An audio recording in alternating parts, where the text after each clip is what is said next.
Coach Aranda and what he'll be able to bring to Baylor? These guys, Coach Aranda, from what I've heard, because I still –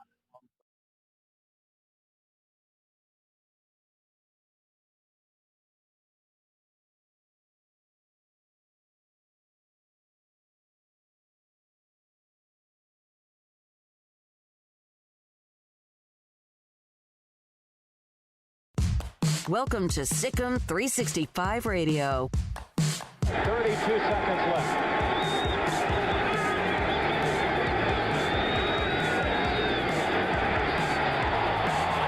He is going to go.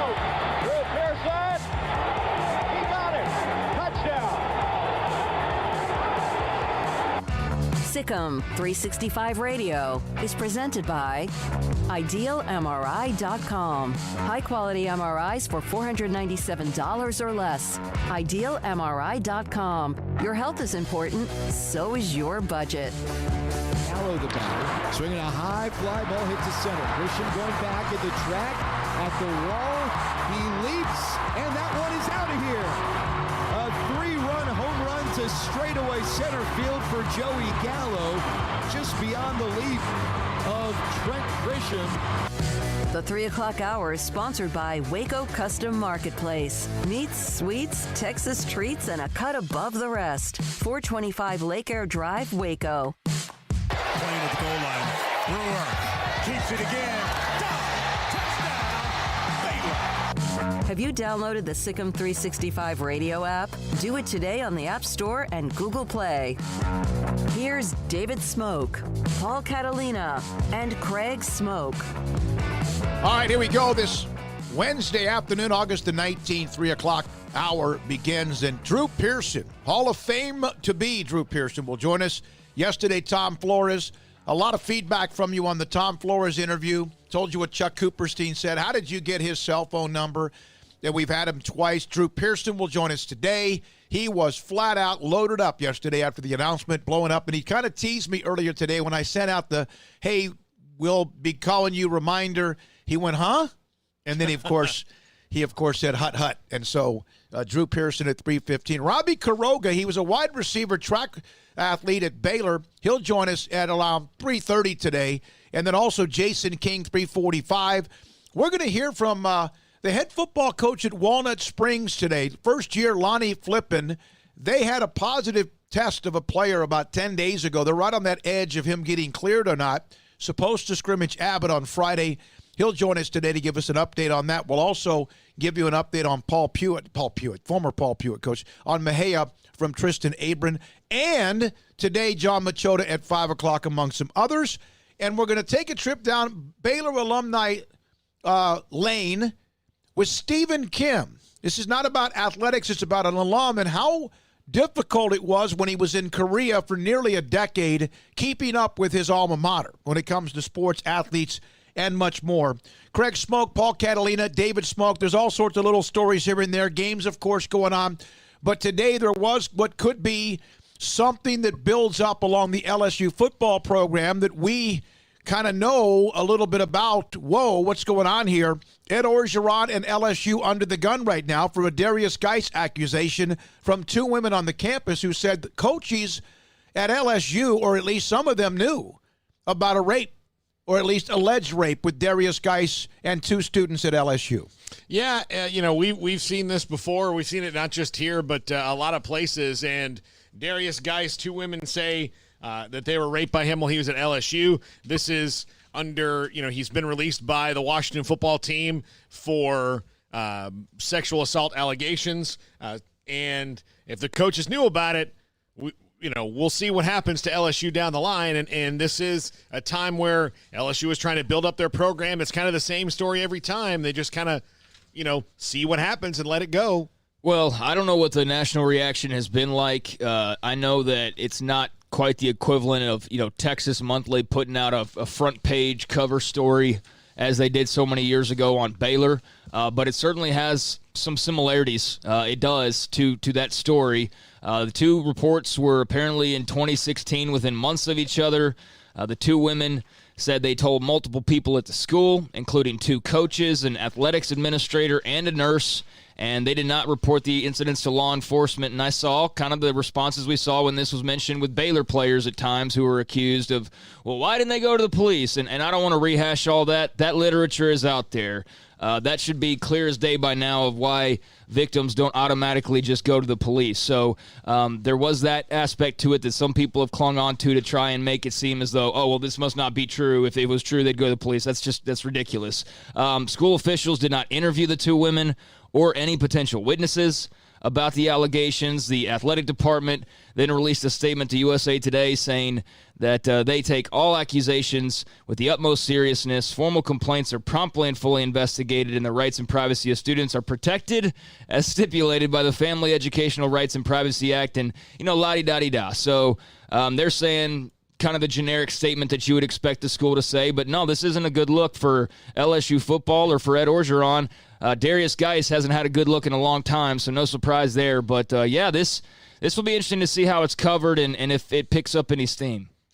Well, we'll see what happens. That's one of those things that, again, who's going to get their teeth in it, literally. And, of course, Darius Geis for the Redskins or the Washington Football Club, they don't have to deal with that. So they're relieved, I'm sure. They already have to deal with him. By the way, if you guys don't mind, I'm going to switch gears for 1 second. Tristan Abram, the head coach at Mejia, just texted me and said they're clear. The player did not test positive, who was around a family member who was. They're in the weight room, and they'll hit the practice field in 45 minutes.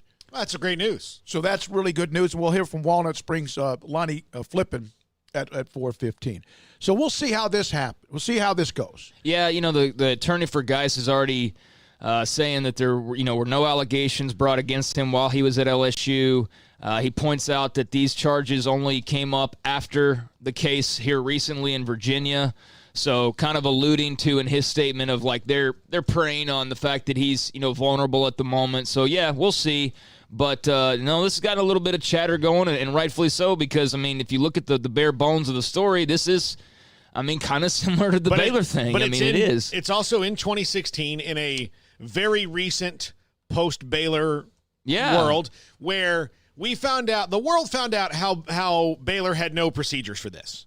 And all the reasons for that have been hashed over. But the world also found out that was pretty much the norm for most college campuses, that people didn't really know what was, how to report this or how to handle it and all these Title IX things. So it's not a surprise that this story is heard at Baylor, at Michigan State, at LSU, listed over and over again. The circumstances are almost completely the same because of about 5 common factors that keep coming up, and it's going to come up until we really address it at the core issue, which is educating our kids when they're younger about why not to do this, or also what happens when it does happen and how you should feel, because, again, they didn't go to the cops, which is, look, that is so common and so sad that it happens.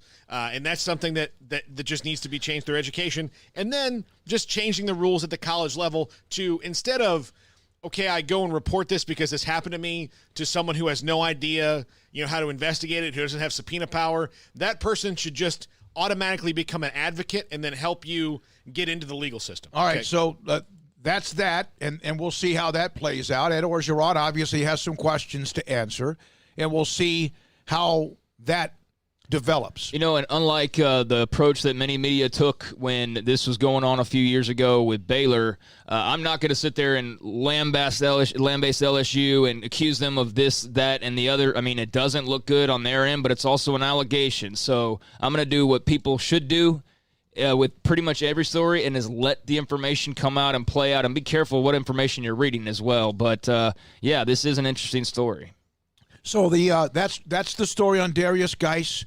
There's an interesting media story about the Packers that's kind of running through the NFL. We'll have that for you.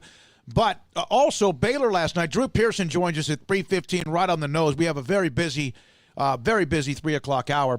Last night, Baylor, again, the Mejia player who had been around a family member who tested positive, his test came back, COVID test came back negative. They're in the weight room. They're practicing.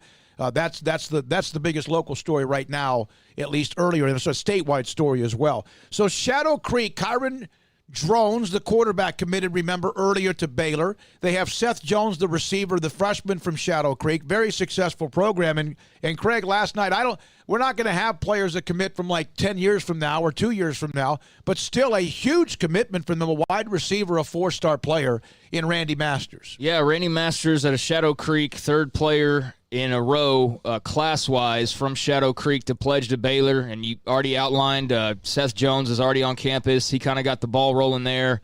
Kyron Drones will be on campus next year. He's their quarterback commit for this class. And, I mean, you grab two big players like that from a big-time program who's playing for state titles and is filled with D1 prospects and is, a newer school, but one that's made a big impact in a short amount of time. And they've got a lot of really good players. So it's a school you definitely, if you can build a pipeline with, you'd love to build a pipeline with. So you grab Seth Jones, you get Drones, and now Randy Masters jumping on board. And they've got some other guys in this 2022 class that I believe Baylor would love to have. So he had quite the offer list. A 4-star ranked wide receiver.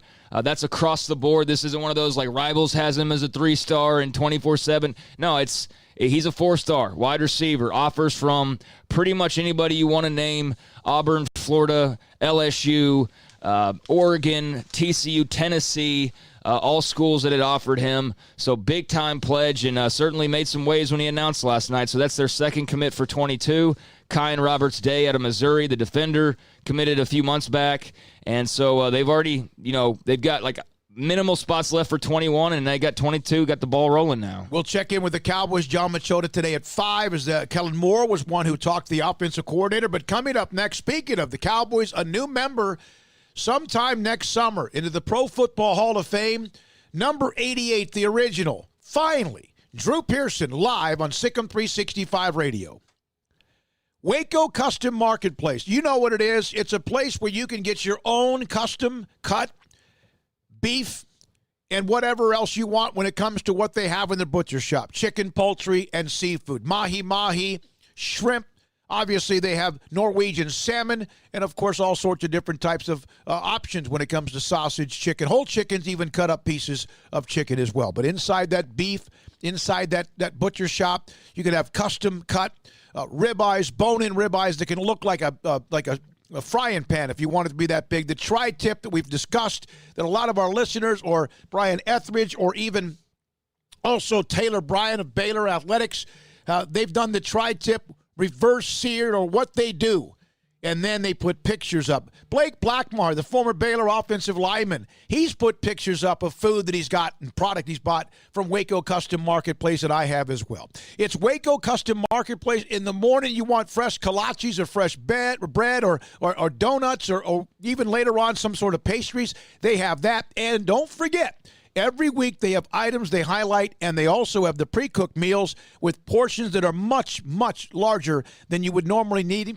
fact, feed 2 people. Waco Custom Marketplace, 425 Lake Air Drive in Waco. The big summer clearance event is still underway at Allen Samuels in Waco.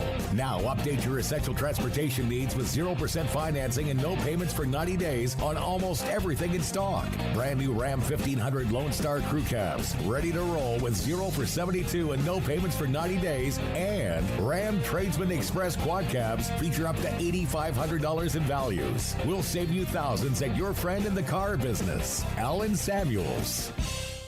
One size fits all. That may be all right for an adjustable belt or cheap sunglasses, but when it comes to your financial needs, no one wants a one-size-fits-all strategy. Ben Erlinson, your Edward Jones financial advisor, knows that his most important goals are yours. That's why he takes the time to understand your needs, knowing you. That's how Edward Jones makes sense of investing. Ben Erlinson, 100 North 6th Street in Waco, 254-759-8533. Edward Jones, member SIPC.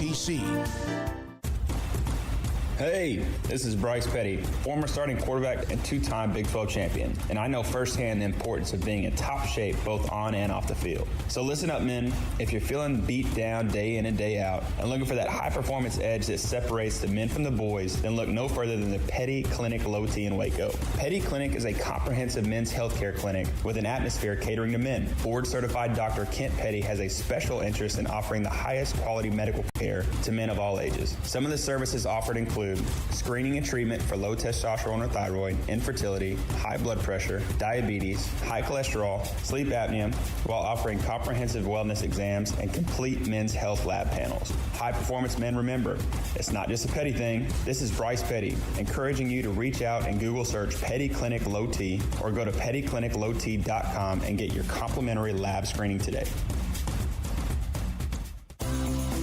Ideal MRI is a small family business right here in Central Texas. We're open to support you while lowering the cost of healthcare bills.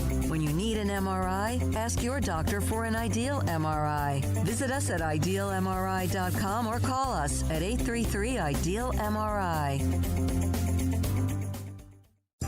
Riverbend Liquor and Wine has their easy-to-access drive-thru open and convenient and clean in-store location on the corner of Lakeshore Drive and North 19th Street in Waco. Riverbend Liquor has the best and most extensive variety of craft beer selections in Waco and Balcones whiskey, including single malt, pot still, baby blue, French oak, rye, and brimstone. Riverbend Liquor and Wine, family-owned and operated, and a hidden gem in Waco on Lakeshore Drive and 19th Street. And find out more on Facebook and Instagram. Stepping into the boots of a U.S. Army officer can add confidence and leadership skills to your son or daughter's career path. See all the things they can achieve in our boots at GoArmy.com. U.S. Army Waco Recruiting Company, 254-598-8131, 254-598-8131. Welcome back to SicEm365 Radio. 32 seconds left.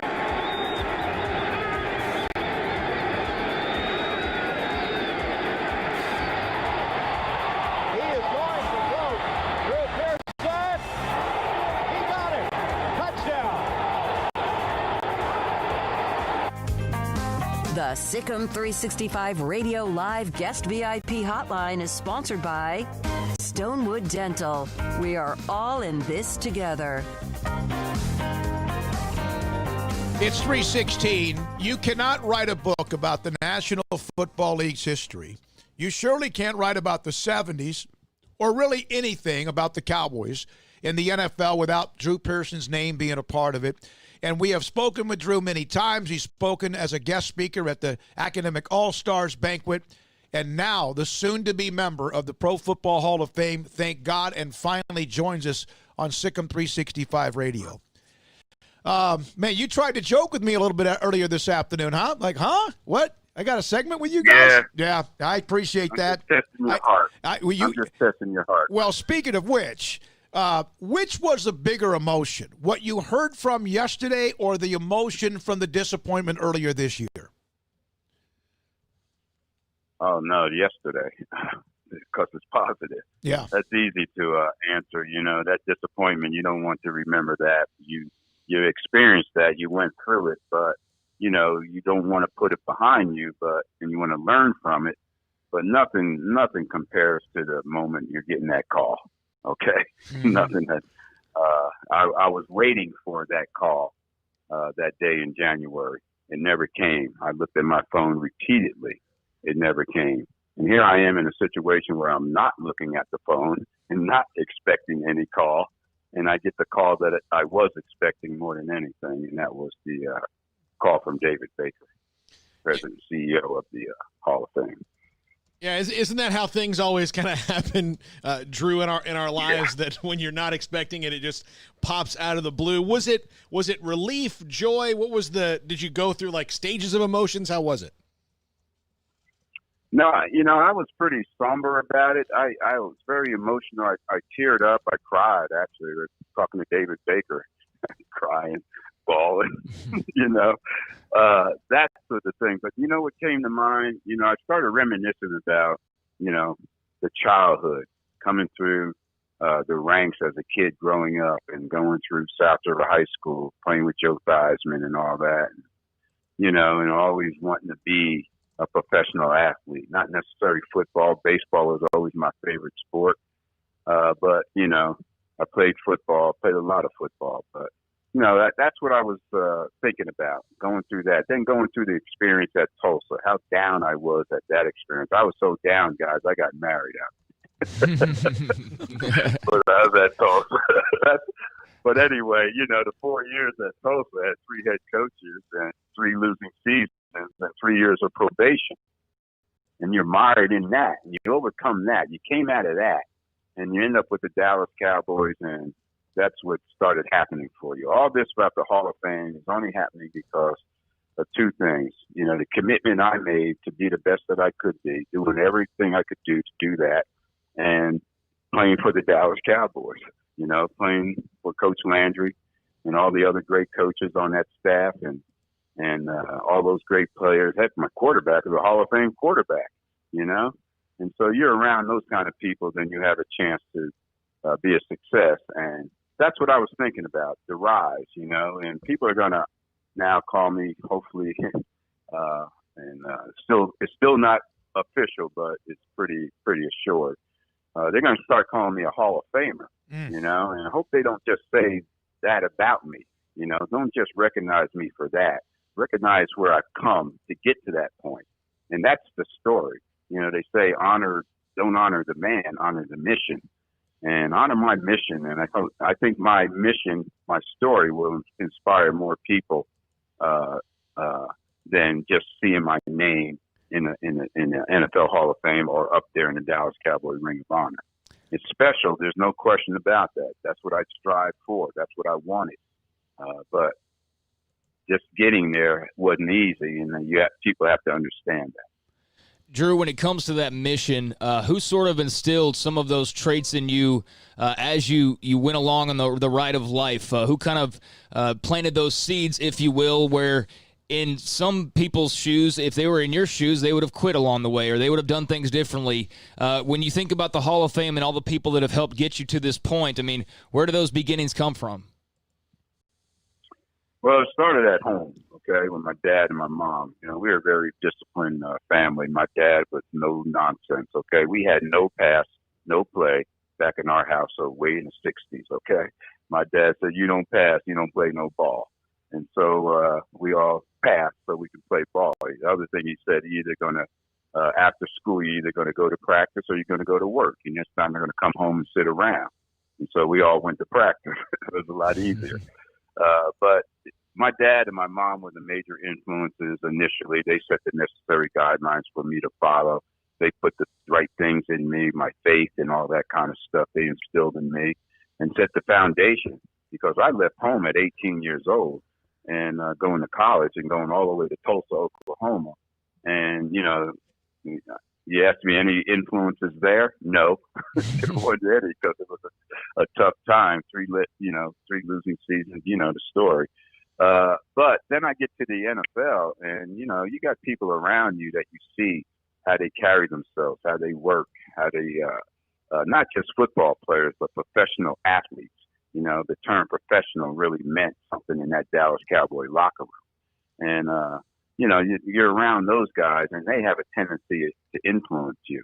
So most of my adult life after I left Tulsa, the biggest influences in my life had been members of the Dallas Cowboys, starting with Coach Landry and working your way through all the players I played with. And they taught me a lot of things, and mainly it's just how to be a professional, not just out there on the football field, but how to carry yourself off the field and do the right things off the field as well. Drew, when you woke up yesterday morning, you had no idea, right? This was something that you had no idea what was going to happen that day. No idea. I was out doing some yard work, actually. I was raking some leaves and trimming some bushes and picking up all that stuff myself, and people are riding by and they say, oh, this is Drew Pearson doing his own yard. But after I did that, I was all sweaty and stuff, and I needed to go to Home Depot. So I just sat in the backyard here by the pool and was chilling out, trying to cool off and that type of thing, drinking a little cold drink. And all of a sudden I get a text from Rick Gosselin, answer the phone when it rings. And then I text him back. I said, Rick, anytime you call, I'm going to answer the phone. He's got a Hall of Fame vote. So he's going to get that kind of treatment. But then I waited about 5 minutes and maybe little less than 10 minutes, and the phone rang. and it was area code 330, and then it had a phone number. And then under that it said Canton, Ohio. And I said, man, I've been to Canton, Ohio many times, okay, including last year for Gil Brandt's induction into the Hall of Fame. And let me tell you guys, ain't nothing going on in Canton but the NFL Hall of Fame. Yeah. Okay? Oh, yeah. So that had to be them calling, and it was David Baker. And again, I didn't expect this. I didn't even know they were voting that day, yesterday, on the senior nominees. I had no idea. I had read it way back in July, but it's not something I wasn't thinking about. And so it was all a complete surprise. But the reaction wasn't one of, yelling and all that kind of stuff. It was more somber. And, the emotion was shown through the tears that I was tearing up doing. So that was unusual for me. It's a long time since I cried. But that brought me to tears. But they were tears of joy. Back in January, there were tears of disappointment and frustration. But yesterday, the tears were tears of joy. Amen. You are a man of emotion. You have made it, even on the field, you celebrated. There was the draft. There was the disappointments. And then, of course, yesterday. That's always been who you've been. You've always been someone that has worn your emotions outwardly. Do you have any clue how you're going to get through that speech when that time comes? All I'm saying, get your popcorn ready. This is deep stuff, okay? Yeah. Because it's going to be a memorable one, all right? But I'm emotionally in public and that type of thing. But around my family, around home, I'm more of an introvert. But when I get around people, I just seem to turn it on, and because I enjoy it. I enjoy meeting fans and them coming up to me and wanting to get my autograph and taking a picture and telling me how much that makes their day and stuff like that. So, I've been humbled coming into this league, not being drafted and coming in as a free agent for a $150 signing bonus and a $14,500 base salary. So I was humbled coming in. So I appreciated every moment, every second of being a Dallas Cowboy. And part of that appreciation was how you treated the fans and how you wanted people to look at you. So in the public eye, I was that guy, but I'm pretty quiet around the house. And this COVID stuff and this quarantining stuff and social distancing is, making me want to get out a little more because I'm kind of tired of my house right now. And you know what, guys? I finally know what those defensive backs were doing with me back in the day while they couldn't cover me. It's because they were social distancing. Yes, there you go. They're ahead of the curve. Oh, my God, that's greatness. That's greatness. Hey, Yeah. Drew, I sent Herm Edwards a text on that. I haven't heard that yet. Drew, you're talking about how you've been able to persevere, and we went over, your father and everybody who's had an influence. After the disappointment of last year, what were your thoughts on the Hall of Fame afterwards? I mean, had you kind of resigned yourself of this just isn't gonna happen? Had you still held out some hope? Like, kind of where were you on that? No, I still held out hope, and the reason is because that's all I had. I had the hope that, the selection committee would see the value that I brought to the Cowboys, what I meant there, and the success I had not only individually but team-wise, with the Cowboys. So I had hope that that would come to the top. I couldn't run any more pass routes. I can't catch any more balls. So you got to rely on what you have done to that point, and that's what they're looking at.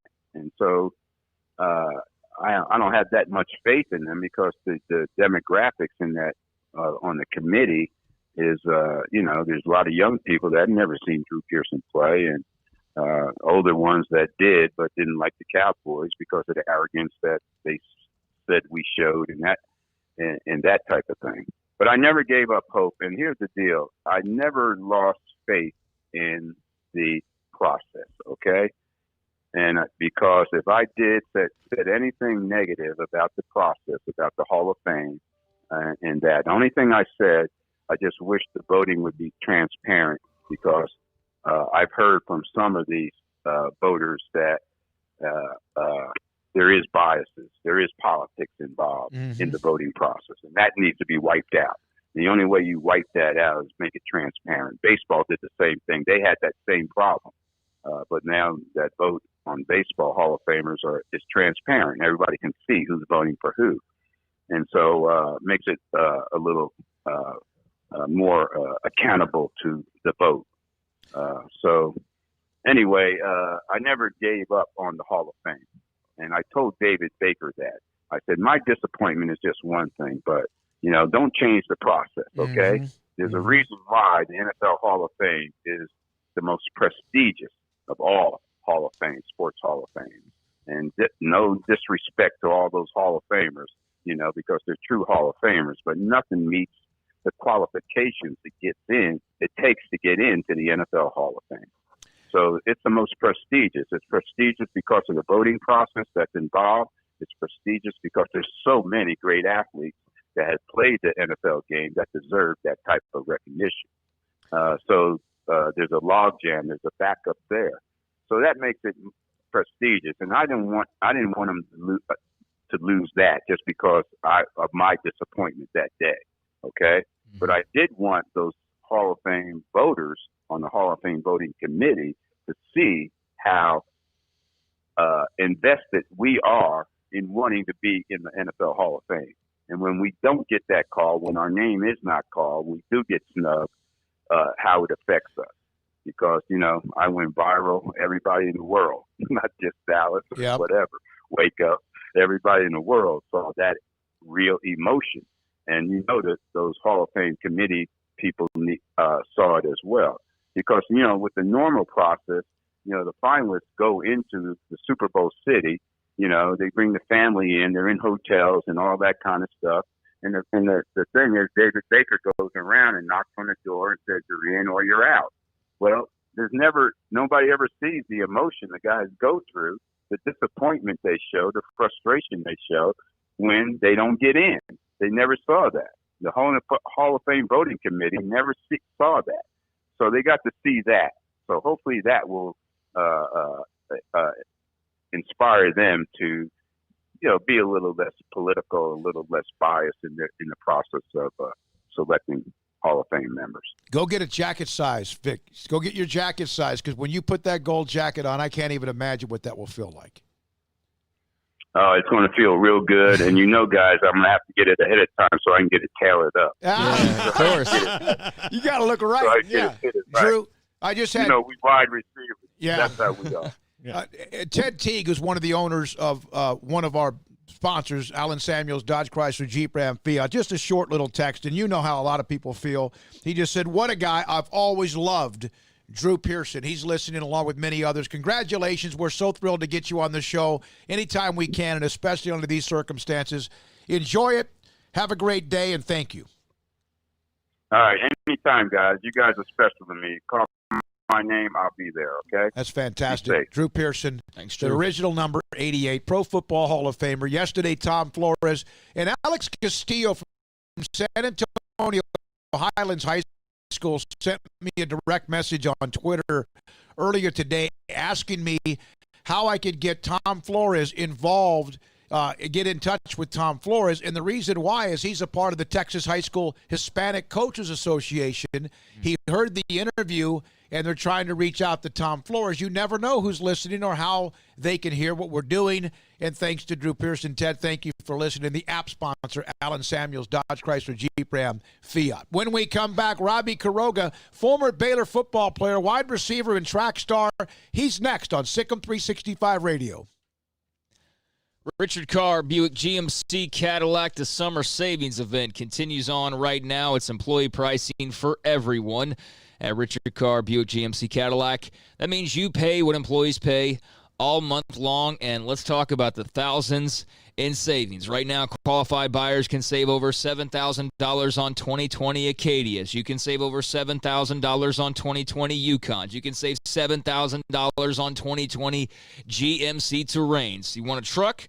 How about it for qualified buyers, saving $8,000 on a 2020 GMC SLT Crew Cab. They've also got the line of Buicks that are part of this summer savings event. The Enclave, it's one of the best-selling SUVs in 2020. It's got first-class seating. It's a quiet ride. It's got safety and tech features that are all the highest and the newest that you'd be looking for, the tools, the toys you want to have a part of your new ride. Well, they got all of that in one uncompromising full-size SUV, and right now save $7,200 on a 2020 Buick Enclave, plus save several thousand on 2020 Buick Envisions and 2020 Encores during this summer savings event. Great prices, free oil changes with a new purchase, and in-town priority warranty service all comes with your purchase at Richard Carr Buick GMC Cadillac.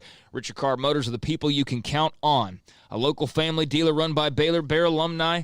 They want the chance to earn your business, so stop by their daily disinfected showroom and see their safety-focused staff, or they can bring the test drive to your home because your comfort and safety is Richard Carr's first priority. So find them online at richardcarr.com, that's K-A-R-R, or check them out in person, that daily disinfected showroom with their safety-focused staff to save thousands during the summer savings event.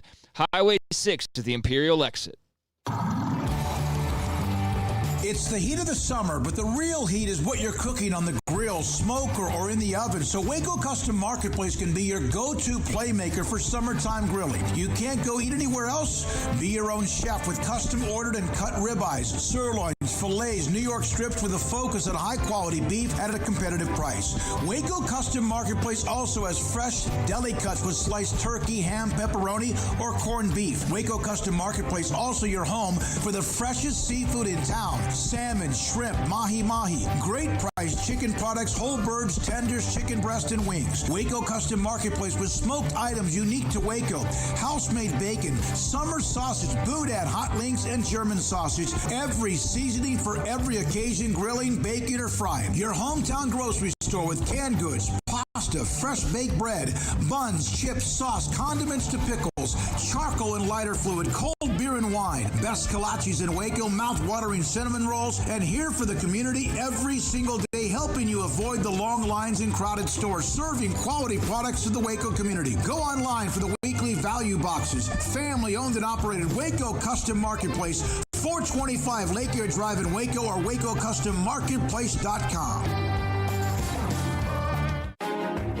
Texas board-certified personal injury trial lawyer and Baylor alum David Willis and Baylor alum Parker Willis are ready to help if you or a loved one has been wrongfully injured in an auto accident, SUV rollover, industrial accident, 18-wheeler crash, or were seriously injured by a defective product or recalled drug.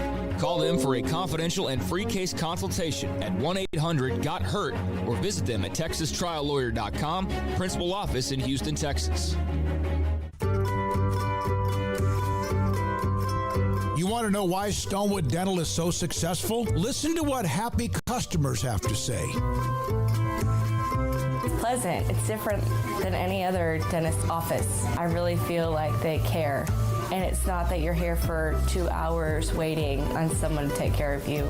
It's quick and easy, and I bring my kids, and my kids love being here too. They really love the treasure box. Staff is really nice and accommodating, real friendly.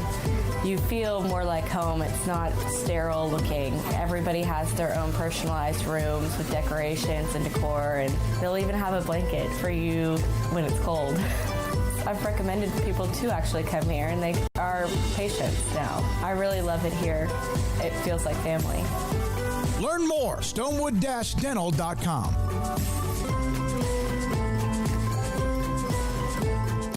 At Baylor University, students find their place to shine. They're faithful friends and inspirational leaders. They're championship teammates and independent thinkers. They're on the cutting edge of high tech and in the halls of history. If you want to make the world a brighter place, you can. And if you want to shine in your own way, you can. The spark you need is already inside you.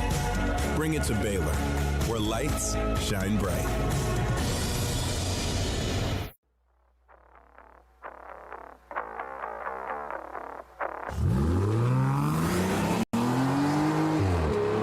This segment on Baylor Athletics on SicEm365 Radio is brought to you by Richard Carr Buick GMC Cadillac, located at the Imperial Drive exit off Loop 340 in Waco. Proud supporters of all Baylor Athletics. Had a nice conversation with Walter Abercrombie, who, of course, Baylor Letterman's Association, and we were talking about some of the players over the years. There are names that when you hear them, they're recognizable, and there's names that are recognizable that sometimes maybe were overlooked or sometimes not so much forgotten, but have stories to tell. Robbie Quiroga, former Baylor wide receiver, also a part of the Baylor track team back in the days with Jeremy Warner, among others. He now joins us on SicEm365 Radio with Paul Catalina, David Smoke, and I'm with Craig Smoke as well. So, Robbie, I got to start with something completely out of left field. Do you really have a burger named after you at Double R? I guess the best way to find out is to go over there and see if it exists, right? Yeah, and I know the name of it. Do you remember the name of it? It's the RQ82 burger. The RQ82 burger. Okay. And this is the week that the coaches at Baylor have become like food critics, and they're doing a hamburger tour. And, of course, there's plenty of those options. And I think Double R might be this week, if I remember correctly. I think so. The RQ80. What is on the RQ82 burger? It's the double that they have there, but it's got everything though. But that was my favorite one. Whenever I would go over there to see David and the guys at Double R, and I was so honored that they asked if they could name that one after me. Well, that's one of the best burgers in America that, I hope people eventually find out about. I love that place, especially get the sourdough bun. Robbie, reading about you, I found your journey through professional football pretty interesting. You played in different leagues, Arena League, NFL. What was that like as going through that and that kind of football journey? It's really interesting. I mean, I grew up as a kid, always, having the dream and goal, right, of playing professional football. And luckily enough, I was able to realize that and I guess a different form, if you will. I mean, I always saw myself really playing in the NFL. Unfortunately, I just didn't have that opportunity to really stick around there. So, I took my talent up to the Canadian Football League, played there for a year, wanted to be back in the U.S., and so I got a 2-day workout with the Los Angeles Avengers of the Arena Football League back then, and was able to make my presence there and played there for a good amount of time. So, I guess one of the most interesting parts was going from playing in the CFL, playing on the largest football field you could potentially play on, to now going to arena football on the smallest. So it was a little bit of a difference and a transition for me there, but I picked it up really quickly thanks to some of the guys that mentored me along the way. What led you to Baylor? Can you kind of take us back through your journey of how you became a Bear coming out of San Antonio and obviously a dual sport athlete, but how did the ball get rolling there with Baylor and what made you eventually become a Bear? The biggest thing was, being a dual sport athlete, especially throughout high school and highly touted in both football and in track. Most programs, so I was recruited across all of the Big 12 schools in the old Big 12, and some of the SEC schools, as well as, one of the major independents. But all the schools did not, or I guess weren't a fan of me doing dual sports. And if they were going to give me restrictions as to either what events I could compete in, or, what I was going to have to do during springtime because of spring ball and so forth. But because, matter of fact, Baylor came after me for track first because we had won the state title in the 4x400 my junior year. And then they came after me with football as well, too. But they were going to allow for me to strictly concentrate in track in the spring, which is what really led me to Baylor because I wanted to do both. Yeah, and you played wide receiver. You caught a bunch of passes when you were at that Holmes High School in San Antonio.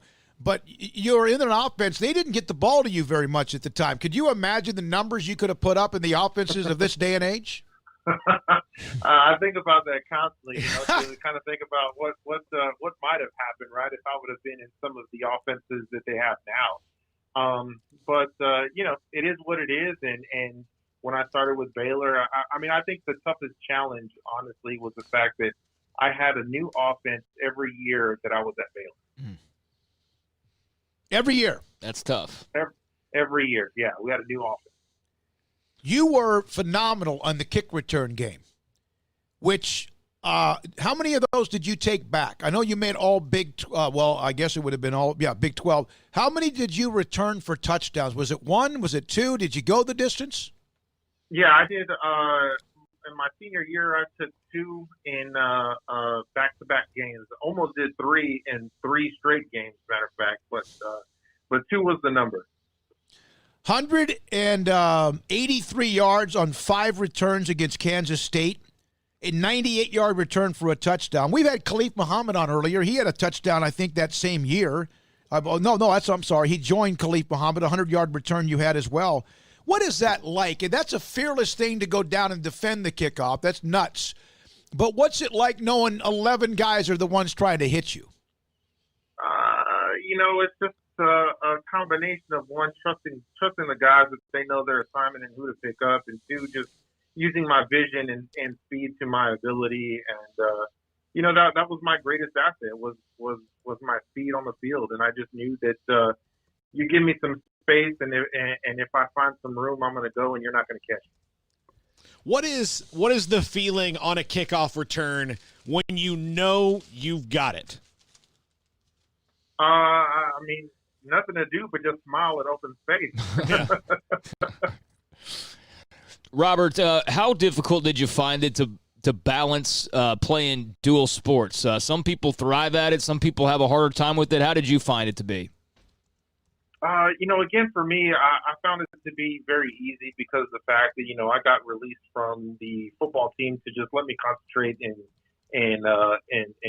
track and field, come springtime. So, there was a little bit of me needing to, if you will, catch up to my teammates that were already doing training, for track workouts during the fall time. But luckily, with as much running as I was doing during football practice, I was getting some really good conditioning, and I can tell you that. You mentioned yesterday when I asked you about you were able to you dip your toe in the water with I guess during the off season with the Ravens, and obviously it didn't last very long at all. And you sounded like, I was kind of. You were there though. I mean, you can always say, right? You were, whether you played it down, whether you made the cut, whether you were cut in training camp or in the OTAs. But Robbie, you were in camp. Doesn't that still mean something to you? It does. Unfortunately, just not as much as I would have liked for it to. But to have that experience, that opportunity, you're still grateful for it, and I just hope that I can pass that down to potentially my kids if that's the route that they decide they want to go. What did Clyde Hart and the Baylor track program? Jeremy Warner was a teammate of yours. Darrell Williamson, who I think you helped recruit to Baylor. What did all the experience about that mean to your life? I mean, it was Warner. I mean, one, hard to find a greater guy and role model with Clyde Hart. He's just been a fixture for the Baylor Bears and athletics and really, for track and field all around the world. And, has done a phenomenal job. I mean, you look at the athletes that he's coached, with Michael Johnson, Darrell Williamson, Jeremy Warner, Sonia Richards. I mean, all those Olympians. Mm-hmm. He was just a great impact with me, and we had a great relationship. We would play golf, sometimes after practices or on days that we were off on weekends. Just running with some of the best in the world. I mean, two of my teammates were Olympic gold medalists. Darrell Williamson, who, was my high school teammate as well too, and then Jeremy Warner as well. So it was a great experience just being able to compete at that level and run alongside those guys. Well, you're now in the. Oh, go ahead, Paul. Yeah, we have a running Baylor 4x100 team from back in the day. I'm sure you think you can hang with those guys. With a what? I'm sorry. These are from the Bryles era teams that we've had, like RG3 or Lanier Sampson or guys like that. But we might be leaving some guys out of a different era, aren't we? Potentially, yeah. Yeah. I don't think Robbie liked that. I don't think that there's a little. His hair got his neck bowed up a little bit. So Sean Bell, who's a part of the staff, quarterback at Baylor. You guys lost to Oklahoma State 38-21 in Stillwater, that game was in Waco. But you caught a touchdown pass. Did you realize that was his first ever college or collegiate touchdown pass? It was. We would talk about that. Consistently. Throughout that year. Because he was starting to finally get maybe some opportunities and getting integrated into the offense and I spent a lot of time with him. That's how we became great friends. We would go eat at his parents' house for dinners once a week before a game. So I'm very grateful for the Bells and everything that they did for us. But I had a lot of time talking with Sean, and I was great to be a part of that experience for him. You're now at New York Life Securities. You started doing that even when you were trying to play some football. So your thoughts about what you're doing and kind of settled in with what you're doing? One, I just needed something that I knew I could transition when I was completely done playing football. And so this was a great opportunity for me. I've always loved numbers, and I love being able to help people, and it's just one of the great ways of being able to help people with planning with their future and retirement and investments. And it's been great, and I just love doing this. And who knows how long I'll continue doing this, because I don't see myself stopping at any point, really. Just had a tweet from Alan, I think Bowden or Bowden. He just said, "Does the Double R still have a burger named after him?" I said, "Yes, it's the RQ82." And that's probably something we got to go try. That's where we're gonna have to go get the RQ82 with Robbie Quiroga. You won't be disappointed. I don't think there's anything, and you walk in that door, you're going to be disappointed. No. But now we have to go get the double, the RQ82. I'm just happy knowing it exists, Robbie. Yeah. I mean, what the hell with playing the NFL very long? You got a burger named after you. Thank you so much, Robbie. Great trip down memory lane. Walter Abercrombie, Sean Bell, and others all say hi. Thanks for your time and have a great day. Thank you, too, guys. As Robbie Quiroga, former Baylor wide receiver, kick returner, and also track star. Jason King's going to come up at 4 today. We're moving him to 4. He's good with that because I want to talk about Gonzaga and also much, much more. Can you imagine if you could have a place, Craig, where you've eaten in your life and it was named after something on the menu? Is there any place you love that much? Would you want a menu item named after you? No, I don't have I think a place. P.F. Chang's. Maybe I'd come up with something. P.F. Chang's would probably be one of the choices if I really – I mean, there's not a restaurant, though, that I just love that much, I don't think. But P.F. Chang's is up there, that's for sure. Yeah, I don't know. I mean, one of mine might be Double R. I mean, I love that place. There was a time in my life where I went there twice a week. So, yeah, that's a good one. I'm trying to think. No, I don't really have anything else off the top of mind. But Double R would be a good one. I mean, that's a nice honor that Robbie Quiroga has there, and great guy, great catching up with him, and great hearing his thoughts on some of his memories from Baylor. All right, it's 3:52 later on today at 5:30. Stephen Kim, Baylor alum, who is I think now in Houston. The last 10 years, he spent like 9 of those years in Korea. And what was it like trying to keep up with his alumni, his alma mater, when it came to sports and the time changes and all that? He's going to join us around 5:30 today. Do you want me to give you some scores to just kind of round out this hour? Paul, break it here, or don't we have another break? I'm going to keep the breaks in order, because Jason King's Open will come up here. Since all right, we're having good. it Go before ahead, you Craig. do whatever. There you go. Okay, well, right now in the NBA Game 2 Western Conference, we've got a tight one so far early in the second quarter. The Jazz and the Nuggets. Jazz, who've definitely got some Baylor flair on that basketball team, and within that franchise, they're up 38-37, so a close one right there to kind of get the day started. Later on tonight, 5:30, here in a couple of hours, or a little less than a couple of hours, we'll have the Sixers and the Celtics. That's Game 2. Boston leads that series 1-0. That'll be, again, 5:30 tip-off there. Also later on tonight, the Mavericks, so close in game number 1, but down 1-0 in the series. 8 o'clock on TNT. They take on the Clippers. And what was it, earlier today, Toronto defeated Brooklyn 104-99. So the Raptors have a 2-0 series lead in that one. All right, so that it's you got all these things going on. All these games, all this stuff. NHL playoffs are rolling on right now. Hurricanes up 1-0 on the Bruins at the end of the first period. Boston is looking to go ahead and finish that series off as they lead it 3-1, but right now trailing 1-0 after the end of the first period. And then, of course, baseball's rolling on along as well. So these daytime sports activities, I think this is something that should carry over post-pandemic, whenever that might be, because I enjoy seeing all of the day games. I know baseball still has them from time to time, or the NBA will do day games on, MLK Day, but I know that the TV networks probably wouldn't allow it to happen under normal circumstances, but this is way better. I love that there's something on pretty much all day long. And later on tonight, I should mention, with baseball, Astros will be at the Rockies, pair of 13-10 teams there, and the Rangers will be taking on the Padres at 8:10. So they'll both be in action later on this evening as well. All right, so when we come back, Jason King, SicEm365.com, writer, columnist. He covers, beat write, all that stuff. Baylor, of course, we heard that, Monday night or whatever. They're going to play Gonzaga, his thoughts on that. Plus, he's the one that comes up with the questions and the pop quiz, and much, much more about what's happening with Baylor football and more. It's 3:55. Craig Smoke and Paul Catalina. I'm David Smoke. This is SicEm365 Radio.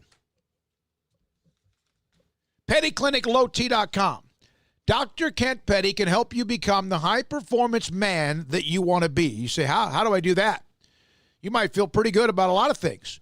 But let's just say you've started to become a little bit less energetic, or you're lethargic, or you don't really feel as good as you need to feel. And I always say this, that there's many reasons that could happen. Not enough sleep, bad diet, perhaps not exercising enough at all. And then there's also testosterone that can affect a man's system and body. Testosterone levels can drop as you get older, and Dr. Kent Petty wants to make sure your testosterone level is where it should be, where it needs to be, so you can become the high-performance man you want to be. So what do? Contact him at Petty Clinic Low T, PettyClinicLowT.com, PettyClinicLowT.com, or you can drop by their location, Old Hewitt Road, just off of 84 in Woodway, off the access road, and tell them Smokey sent you. Say, hey, I heard about testosterone levels, he'll get you blood work. He'll get you to go get your blood work, discounted rate, tell him Smokey sent you, check your testosterone levels, and if they're too low, or they're very, very low, or even a little bit low, he could put you in a program to increase your testosterone levels so you become the high-performance man you want to be. Energy, sex drive, stamina, it works. PettyClinicLowT.com. Let Camille Johnson Realtors guide you seamlessly through the process of buying your dream home or selling your current one, commercial, farm and ranch, or residential. Camille Johnson Realtors can smoothly and successfully lead you through any transaction with a team of 24 experienced agents who are excited about serving you. Camille Johnson Realtors services the entire greater Waco area. If you're in the market to buy or sell, contact Camille Johnson Realtors, 104 Midway Center in Woodway, or find them online at www.CamilleJohnson.com. Camille Johnson Realtors, elegant, charming, warm, welcome home.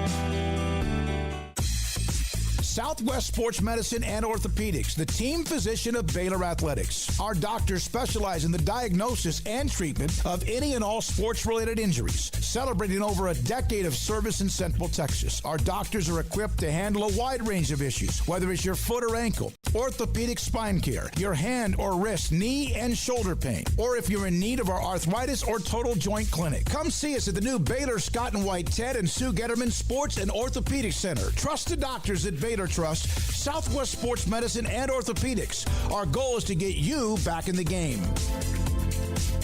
In great times or tough times, you always feel better working with someone who's there for you. When it comes to great banking, people here count on the First National Bank of Central Texas, here to help you, your family, and your business. Personal banking via phone, desktop, tablet, and drive-through, and business banking tailored for all situations, including yours. Amazing tomorrows from the First National Bank of Central Texas. Familiar faces making local decisions. Member FDIC, Equal Housing Lender. Waco's newest gym, Halo Athletic Center, 5725 Bagby Avenue, right behind Region 12 and across the highway from the Central Texas Marketplace, where motivation, inspiration, and hard work are the driving force. State-of-the-art equipment, indoor and outdoor track, locker rooms, showers, yoga and bar classes by Duality Yoga, bod pod potty composition analysis, and registered dietitians, all under one roof, where we rise above. Come join the Halo Athletic Center and be a part of the change. Your change. Boots add protection. Good boots help you climb better and move forward faster. And when your son or daughter steps into the boots of a U.S. Army officer, they also learn how to lead. In these boots, they'll gain more confidence with expert training in one of more than 150 occupational specialties. In these boots, they'll stand a little taller and lead a team with diverse backgrounds and areas of expertise to successfully accomplish whatever challenge comes next. In these boots, they'll earn respect with valuable experience from day one that will give them solid footing for success into the future. Highly qualified candidates who earn a spot on our team can receive comprehensive health care coverage, college tuition assistance, and a bonus of up to $40,000. See all the things your son or daughter can achieve in our boots at GoArmy.com. U.S. Army Waco Recruiting Company, 254-598-8131, 254-598-8131. This is SicEm365 Radio. It's time for our weekly segment with Jason King of SicEm365. Are you a SicEm365 super fan? Then try out our premium subscriptions at SicEm365.com. All right, we start this 4 o'clock hour. Drew Pearson opened up our show, the emotions and truth serum of the Pro Football Hall of Fame. He did not hold back, and yet he was also humbled by the opportunity he'll have sometime next year. And Cliff Harris will be a part of that same class now, along with Drew Pearson, which we thought was going to happen anyway. And now Jason King. Jason King, SicEm365.com, covers everything Baylor, but he is absolutely all in it when it comes to Baylor men's basketball as well. And, Jason, thanks for your time. We had Scott Drew on earlier this week about Gonzaga. Your thoughts when you saw that pop? My initial thought was just fingers crossed more than ever that they get to play a non-conference season. Well, first of all, a season at all, but then a non-conference season. And because this Baylor basketball schedule was already lining up to be one of the best in school history, but that would just put the cherry on top without question. I think most polls that you see either have Baylor or Gonzaga ranked number one, and rightfully so. And I just love both of these coaches. I know they have a mutual respect for one another, so I'm hoping it happens. And I'm hoping it happens in a really good venue that'll create a lot of attention. Yeah, Jason, we had Scott on, and he talked about it yesterday. And how scheduling-wise, because of this and because of the Pac-12 delaying and everything that they've done, that it's really taken a lot of coaches out of their head when they're trying to kind of play chess with the schedule, and they're just kind of saying, look, let's schedule the best games we can and go. Absolutely. I mean, you're already going to have a situation this year where you worry about people just losing interest in sports in general, where there's not as many fans in the stands or people are bitter about one thing or another. But when you start creating these marquee matchups, it's going to be tough not to watch a game like that. It's just going to be such a good, branding tool for both schools. And I'm looking forward to it. I just think it's really cool too. I can remember years ago, when Scott Drew used to get ridiculed because his schedule was so bad. I mean, at least from an RPI standpoint, they'd start off the year 12-1, and it was like, oh, they haven't beaten anyone, yada, yada, yada. And now for the last 3 or 4 years, I mean, they've consistently played one of the better schedules in the country, and this one might top them all right here. Jason, when did the Gonzaga-Baylor friendliness kind of begin? I mean, I know they've met a handful of times, had some great games. I mean, as you mentioned, the coaches respect each other. But I know, Scott Drew's plucked some guys from their staff to add on to his. When did that kind of start from what you remember? I think that's a big part of it. Bringing some staffers over really helped. And, a lot of times when they have those secret scrimmages, Gonzaga would be the team that Baylor would play. It's a deal where they just kind of meet at a midway point and scrimmage. And I just think that, Mark Few and Scott Drew are guys that really do things the right way in college basketball. I mean, there's been a lot of shadiness going on around the country. And I think those are two coaches that have an admiration for one another just because they know both sides came back to Baylor. I'm sure that really helped. I know they had a grad assistant on their staff last year from Gonzaga. So it's good to see high level coaches, showing that love to one another. So you put out on the pop quiz a lot of things, including best candy bar. But one of the ones that you did say was, which non-conference game are you looking forward to the most? And that was the night that Gonzaga popped. Had it not been Gonzaga, who would it have been? Would it have been Oregon? Who would it have been if it would not been Gonzaga? Because Oregon, I guess, is off the table. I probably shouldn't have put that question on there because usually the goal is to, put a question on there where everyone's going to answer differently. But I don't think there was but to me, it's Villanova. I mean, Villanova is the team. I might even put that ahead of Gonzaga. I mean, it's right up there close to it because, I'm looking at Gary Parrish's preseason rankings right now. He's got Gonzaga 1, Baylor 2, Villanova 3. So just think about it. Baylor's going to play, 2 of the top 3 teams in the country in the non-conference. And, you talk about coaches that respect each other. I think Jay Wright is another one of those that really likes Scott Drew, was very complimentary last year after Baylor beat Villanova. They'll obviously have revenge on their mind after Baylor beat them. So that would be the other one, I think, especially that one's in Brooklyn, I believe, or Madison Square Garden. I can't remember one of those, but that'll be huge as well. Jason, you mentioned Baylor recruit that you're most excited about. You didn't specify football or basketball. Most of us answered football, but for you, who are you most excited about? When it comes to football, I like the kid from Wall, Texas. Tate Williams, is that the name? I just love his story. Kind of small town kid, really under the radar. And a lot of times with offensive linemen, it's going to take a couple years, before we really see their true impact. But I just love good stories, and just trying to be different from all the other answers. That was one that stood out to me. I saw Dave Kimball's Texas Football Magazine that had done a pretty good story on him recently, and I want to go down there and interview him too because that's watermelon town. I guess they sell watermelons down there, and they grow them and sell them right down there. So I'm gonna come back with 4 or 5 of them. Yeah, that was one of the better parts of when we talked to him was him talking about he was actually out on the farm and had to take a break. But, he grows watermelons, so that'll be awesome. This wasn't a part of the pop quiz, Jason, but being tapped into college basketball as you are, what are your thoughts on bubbles? And, I've read different things, whether it be on the board or just through social media about – how they could set up some of these games, if perhaps there's like a host city like in Orlando for some of these games. I mean, how do you see that? I know you can't possibly know because none of us do, but how much of that do you think there could be in this upcoming season?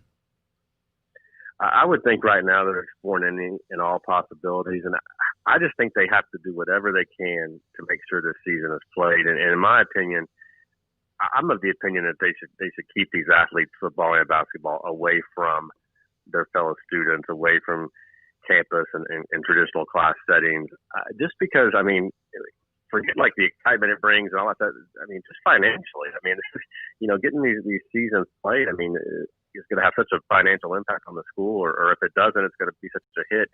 So if that means separating these guys and creating a bubble kind of like they have in the NBA and quarantining them or whatever, then do it as long as they can get that season played. So I won't be surprised at all if we see some extreme measures taken. But I tell you, it's just crazy. I feel like every 2 or 3 days, the opinion of what's going to happen moving forward changes. We all thought we were good to have a season. Now you got stuff happening at Notre Dame and North Carolina. I mean, it's such a ever-changing situation. Who knows what we're going to be talking about even a week from now. Yeah, no, that's exactly right. We have a new sponsor that joined us today, Bert Colgan Ford, and he said, okay, what happens if? And I go, hey, then we understand if something gets shut down or delayed or suspended or even canceled, we'll react accordingly. It's part of what we go to every day we wake up. We don't know what's going to be in front of us every day. So it just seems like there's so many contingencies. Like if you're an AD right now, like if you're Matt Rhodes, I mean, how many contingency plans could you have? Well, if this happens, here's what we'll do. If this happens, here's what we'll do. There's so many different scenarios and things like that are being spun. It's got to be maddening and just, all the credit in the world for him. I mean, this is the most challenging time in history if you're an AD. It is. And you've sometimes we went through about a 2-week stretch where Mac, you could feel it, in his voice, kind of where he was. And I think he's still very, cautious. But I think just getting through a couple of the things, including the Big 12 decision, and just, hey, okay, we've made this decision, and now we'll just see what we can do every single day. We'll go. In fact, Yvonne made a comment, didn't she? Like they have 6 contingencies for contingencies. Yeah. Like you have 1 through 6 and then 6 each. See what you have to do it. Jason, your thoughts. Baylor, of course, working out. We have a high school coach who's coming on with us in just a second. Lonnie Flippin from Walnut Springs. That they had a player test positive 10 days ago and trying to get cleared. Your thoughts about Baylor? They just got another player who's a 2022 class. We mentioned him, Masters. But just where they are and what you've read and how you've kept up with Colt, Grayson, Craig, us, you, and where you feel about them. Just overall excitement, not just about this season. I'm excited about this season, but what I really get juiced up is when I think about just the long term. I just like the overall direction and culture and where this thing's headed. I mean, this season is going to be weird. Who knows? Like they could have a game and all of a sudden the night before someone tests positive, your key player's out, you might lose a game because of it. I mean, I'm kind of giving them a free pass on this season. I feel like they're going to have a winning year. 6-4 stuff.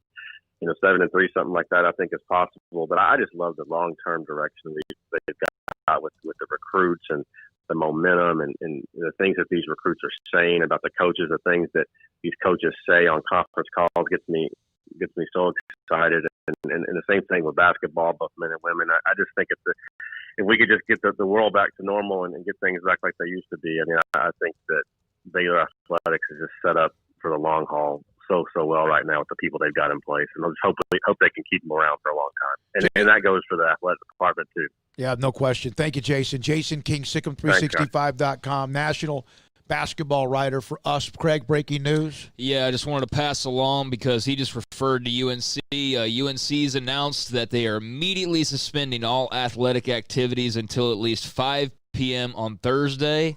So it's kind of a weird date to set till tomorrow at 5 p.m. But we've seen the recent rash of positives. So, the Daily Tar Heel school paper saying that athletics will suspend all activities until at least 5 p.m. Thursday, and it's a developing story. So that's definitely a school right now that a lot of people are paying attention to just because of the hardships they're having and handling students return to campus. And obviously that's a template and a kind of a learning lesson for everybody else out there watching. I mean, Mac Rhodes referred to them yesterday. Every athletic director is looking at Chapel Hill right now or at South Bend right now, places where they've been in the news here, and going, okay, got to keep track of what's going on here. So there you go, a little update on UNC. Thank you, Craig. Clay Johnston featured last night on Hard Knocks, the Rams linebacker, former Baylor linebacker. A lot of things going on. Yeah. When we come back, he might still be on the practice field. Lonnie Flippin, the head coach at Walnut Springs. We told you the update from Mejia, the football player who was around a family member who had tested positive for COVID. He tested negative. They're back on the practice field today. We'll hear what's happening at Walnut Springs on whether or not they're going to be able to have a scrimmage this week and move forward, as they had a player test positive. There aren't many players on their roster. This is SicEm365 Radio. Allen Samuels, Dodge Chrysler, Jeep, Ram, Fiat. In fact, earlier today, I've received text already today on the show from Ted Teague. He was listening to Drew Pearson, and my good friend AJ as well. Both of them great people at Allen Samuels, Dodge Chrysler, Jeep, Ram, Fiat. And right now, they both were listening to the Drew Pearson interview. Right now, 2020 Ram Lone Star Crew Cab, 0% for 72 months, no payments for 90 days. Right now, 0% financing, no payments for 90 days, still in effect on most new vehicles. The world's most awarded SUV, the Jeep Grand Cherokee, 0% for 72 months, no payments for 90 days. And you could also get the same offer on the Cherokee, the Renegade, and the Compass. And while a lot of dealerships are running low on inventory, Allen Samuels has, 5 different states with dealerships, multiple locations and friendships and relationships with dealers across the country. You can find whatever car, truck, or SUV you want because they'll find it for you. 100% on board to give you a safe shopping experience in person. You can also apply and buy online at AllenSamuelsDCJ.com, and they'll deliver you your new car. Allen Samuels, Dodge Chrysler Jeep Ram Fiat Loop 340 east of 84 in Waco. Listen, in the past couple of years, we've had a lot of people moving in from out of state to Waco thanks to Chipper and JoJo. And while we welcome these new citizens, they unfortunately brought some of their bad habits with them. Hi, Jay here from Pickup Outfitters, and you know what I'm talking about. Naked trucks. You'd think everyone moved here from McNewtville, but we shouldn't judge them, we should help them. For example, when you see a recent transplant truck from a less civilized state like California, instead of saying, "Your truck is disgusting, your bed is exposed, get a bed cover on that truck, buddy," that's a bit harsh. Instead, try something like, in Texas, it's not polite to drive around with your bed exposed. Maybe you should check out the excellent selection of bed covers at Pickup Outfitters. And then if they refuse, you can say, "Well, I hear New Mexico's a nice state." Let's help our new neighbors and let them know that truck nudity is not okay. Let them know about Pickup Outfitters of Waco and send them to our website, createacommotion.com. At Ideal MRI, we feel blessed to be part of the Waco community. We're a small family business here in Central Texas. At times like this, the cost of healthcare has never been more important. And unfortunately, significant illnesses and injuries still occur. And that's why Ideal MRI is open and here to serve you through this difficult time. So if you need an MRI, ask your doctor about Ideal MRI. You can schedule online in minutes at idealmri.com or call 833-IDEAL-MRI.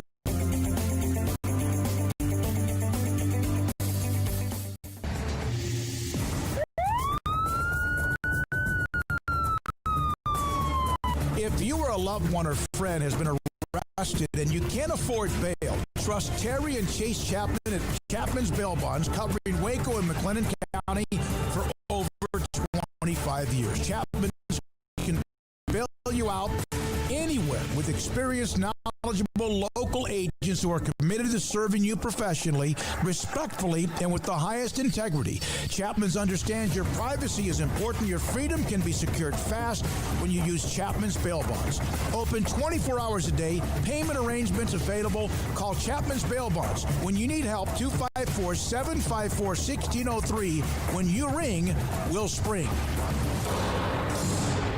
Stepping into the boots of a U.S. Army officer can add confidence and leadership skills to your son or daughter's career path. See all the things they can achieve in our boots at GoArmy.com. U.S. Army Waco Recruiting Company, 254-598-8131, 254-598-8131. At Baylor University, students can shine in their own way. Or should we say their own ways? Because there's no limit to the ways Baylor students make the world a brighter place. Whether they're leading a student organization or following a higher calling, getting advice from faculty, or taking part in world-class research, pursuing their dreams, or working toward their dream job, students find their place to shine at Baylor, where lights shine bright. Welcome back to SicEm 365 Radio. Gallo the batter, swinging a high fly ball hit to center. Grisham going back at the track, at the wall. He leaps, and that one is out of here. A 3-run home run to straightaway center field for Joey Gallo, just beyond the leap of Trent Grisham. The 4 o'clock hour is sponsored by Boozer's Jewelers, the wedding ring store, specializing in custom jewelry and repair, all in-house. Here's David Smoke, Paul Catalina, and Craig Smoke. All right, let's update a few stories. Lonnie Flippin, head coach at Walnut Springs, will join us. I mentioned Clay Johnson. I saw Mandy Knight, who's on Fox 44. I see Clay Johnson on Good Morning Football, and pumped to see the former Baylor standout doing things. It was a picture of him. He was, getting dressed or whatever, or maybe getting after practice or before practice. I just happened to see it. Clay Johnson like a walk-on player in an NFL camp, right? Yeah. Just, good luck. What is Hard Knocks even doing right now? I'm not watching There's it. three teams. I haven't watched it because I haven't watched a lot of much. And I did kind of check in on a couple of different things. NBA last night, I saw where Portland. Did you guys see the pick hit off the pick 3 that Lillard hit? I watched that game, yeah. I mean, that was incredible. The Lakers go down. 36-footer. Yeah, number 1 seed in the West, and obviously the favorites to win this whole dadgum thing pretty much because, I mean, you saw both the top seeds go down yesterday. The Bucks lost, and so then the Lakers are the big nightcap, and everybody's going crazy because it's LeBron's, it's LeBron's time to shine, and hey, he did his thing, but it wasn't enough. And yeah, Lillard put on a show. He put on his cape last night. I said in a little group text that, there's not a lot of NBA players that I'm just like a big fan of. Like I'm a fan of Luka, obviously, because I'm a Mavericks fan. There's certain guys that I do cheer for, but I'm kind of jaded as well, so I'm not like just a big fanboy over anybody. But if there's a guy that I could point out and very quickly answer, like, hey, who's one of your favorite players to watch in the NBA? Damian Lillard is like one of my first answers automatically, and that's far before last night. So no surprise, and then yet again a little bit of a surprise because he went off and he was the talk of the NBA for sure. Well, it was a good moment for the NBA. It did kind of bring, whoa, what's going on there? James Franklin, along with so many others, coaches, players, parents, etc., frustrated with the NFL, the Big Ten's communication and their postponement. Just a quick quote from him. I don't necessarily have an issue with the decision, but I have an issue with the process, and I've got an issue with the timing. It was challenging to keep getting up in front of my team and getting up in front of my parents and not having answers to their questions.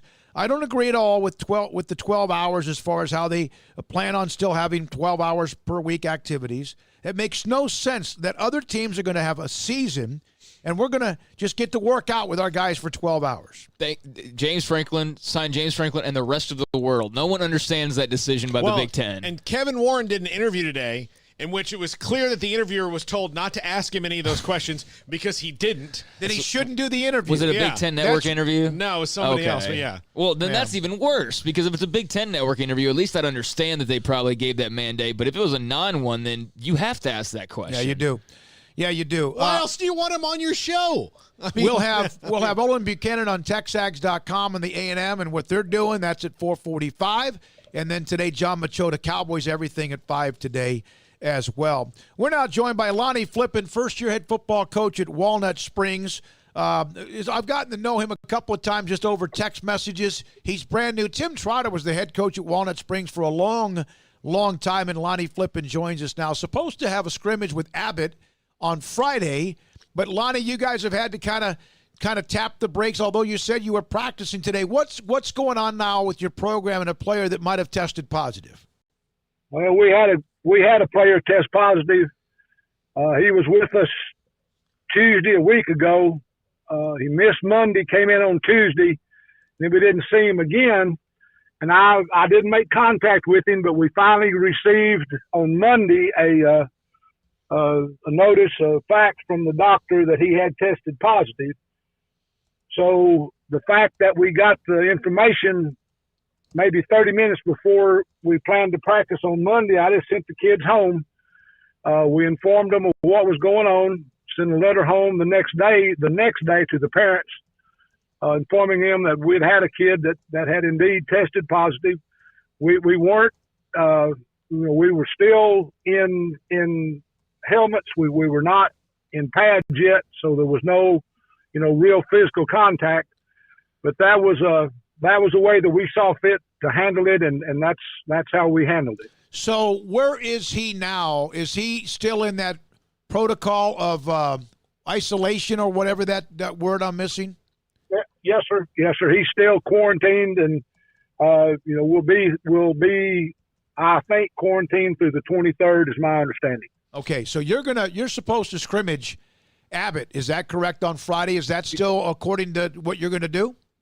Yes, sir. That's what we plan to do, and I've certainly informed Abbott that we've had this incident, and I haven't heard anything back from him to say that they were not intending to come over on Friday afternoon. So that's still where we are right now. So you're able to proceed as scheduled and no schedule changes. once again, that's where we are at this moment. Good. That's great news. Coach, in typical circumstances, like this entire portion of the interview wouldn't have had to talk about any of the things that we're talking about right now, right? We'd be talking about practice and just kind of the general to-do. How strange has this time period been for you and your program, and how do you feel like you guys have been able to kind of manage the crashing waves that seem to have come one after another over these last few months? Well, I'm going to try to take Coach Trotter's place. I coached Coach Trotter back in the 80s all the way through high school, so it wasn't like I had never been here before, but I've never been in this situation where we have this COVID business to mess with. You know, we're trying to cover every protocol that's been, identified for us. We go out on the field. Fortunately, I guess, or unfortunately, however you want to look at it, we don't have. But today we had 9 kids at practice. We come out in masks. We social distance. Once we get the hats on and get on the field, then the masks certainly are off at that point in time. But once again, we try to take a water break. We encourage them to stay apart as much as possible, and that's all that we know to do is just try to impress upon the kids that this is a very real situation. And the word I keep using with them since day one is we have to be flexible, and our kids have bought into that idea. So 9 players right now. I was going to ask you that because you have 8 returning players from last year's team, and obviously 6-man football. Not everybody goes both ways, so you have to have some other players. So you're okay with that, and you're going to go ahead with the scrimmage. That's fantastic. What has this been like, Lonnie? And Craig kind of brought that up as well. You have been coaching. My goodness, your background: Fort Davis, Star, Morgan, Aquila, Oglesby, Walnut Springs, as you mentioned, Valentine, among others. What has this been like for you, an old veteran coach, to deal with this? There's no way, nothing to compare it to. I mean, it's unprecedented, and all we can do is take a day at a time, and hate to use this terminology, but try to play the game, and hopefully we'll be able to play the game if we continue to practice everything that they're suggesting that we try to do. Now, I got to relate to something you said, and Paul can do it, and Craig is almost old enough at 36. Paul, you're now 40, and I'm 61. You mentioned you took over a program of someone who you coached, and Tim Trotter was there a long, long time. That's like me now covering a player who's the son of a player I covered back when I was younger. Is that kind of a flashback for you when you think back there? Well, I'm going to borrow a line from another old coaching friend of mine. He took a position one time from a guy that had been there about 25 years, and I asked him, I said, well, Coach, do you think you can walk in that other coach's shoes? And he said, well, the folks around here don't think that he can walk on water, but they're pretty sure that he doesn't sink but about 8 inches. So, that's kind of where Coach Trotter is. He was a hometown boy, and everybody loved him, and he had had great success through the years. And you just 6-man football, you just go through cycles every 4 or 5 years, and then you cycle out for a little while, and then you come back with a great bunch. And we're gonna even with those that's coming back. You said we had 8 coming back. We had several that chose to stay at home and do the remote learning, and we, like a number of other schools that I've talked to, decided that if a kid was not able to come to school for safety reasons, then we didn't feel like they needed to come to football practice.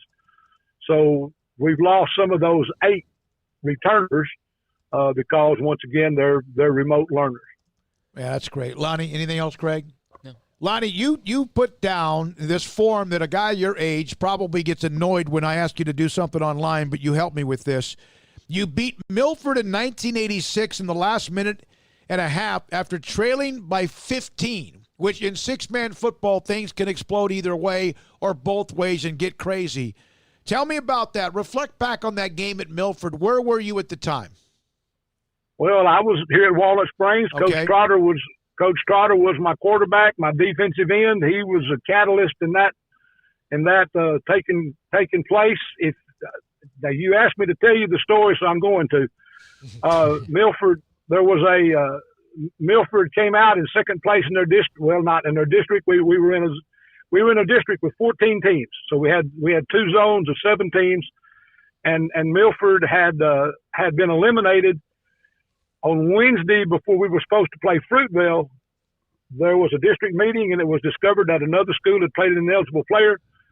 As I recall, Milford had already played a basketball game on Tuesday night, so we picked them up for a Saturday ball game in Midlothian.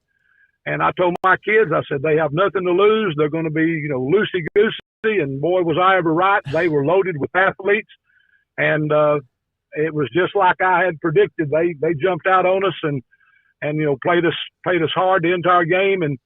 But our old kids and Coach Trotter once again was the key. Well, he threw the winning touchdown. I'll just put it that way. We faked a 4-point field goal. We were in that position because we couldn't kick an extra point. The fans were hollering, "No, don't kick." I had no intention to kick, and like I said, the good Lord smiled on us, and wow. we made a play and managed to hang on. And one of my favorite stories.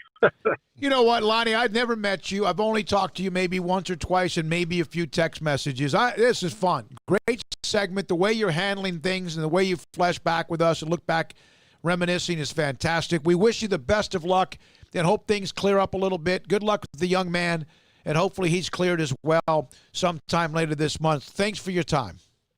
Thank you so much. Y'all have a great football season, we hope. We do. We surely absolutely do at every level. Lonnie Flippen, head coach at Walnut Springs, replaced Tim Trotter, who was there forever. Tim's son, Vance, was a quarterback last year on a team that they didn't have a very good record, but broke some of the records at that school. Hey, that voice is right at a Central Casting. Oh, my God. Yeah, it's right there. That was fun. That was you asked me the story, so I'm going to tell you. Yeah, go ahead. Oh, no, I was just going to mention, when we think about how games are going to work, everybody's still trying to figure out, like, what do you do with band? What do you do with cheerleaders? What do you do with drill team? What do we have yet to see exactly what any level of football, quite frankly, is really going to look like once the ball gets rolling. But the Cowboys have announced, because the NFL has come out and said that there's going to be no game day entertainment personnel allowed on the field this season. So that includes cheerleaders and mascots. Oh, boy. You talk about, Paul, you making comments about band and the length of it. This right here with the Dallas Cowboys cheerleader could end up getting Roger Goodell fired. Well, maybe not, because the NFL's not allowing any game day entertainment personnel or mascots, cheerleaders, whatever, on the field this season. And the Cowboys, in response, said that there will be cheerleaders continuing to have in-person game day presence in the stadium at home games. They will perform from the touchdown decks beyond each end zone for home games at AT&T Stadium. So that's how they're getting around the no cheerleaders on the field. You'll see them out up in the concourse area, whatever. That's what I thought. By the way, I will never stop my onslaught against the 28-minute halftime that apparently it's only necessary in this state. 49 other states have figured out how to do it. Oh, dear God. But this one thinks we're special. All right, so Stuart Mandel. I mean, I'm having a problem saying it. Come at me, band parents. 10 minutes is fine. At Paul Catalina on Twitter, by the way. No, it's Paul Catalina at iCloud.com. Send me the emails. I don't care. I know. You've made that clear. There's certain things we all want to die on a hill for. Stuart Mandel, Kevin Warren did a previously scheduled appearance on the Sports Business Journal, whatever it was, panel today, but was asked one softball question about the decision. I want to make sure we clear up that we postponed, not canceled the season. The last week has been very emotional for a lot of reasons. We want to do what's right by our student athletes to make sure, from a health and wellness standpoint, we'll proceed forward and continue to do everything we possibly can to make good decisions as we look forward to 2021.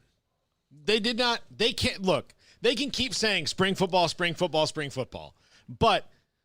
And they came out like there's a report today that they're working on a plan that starts in early January.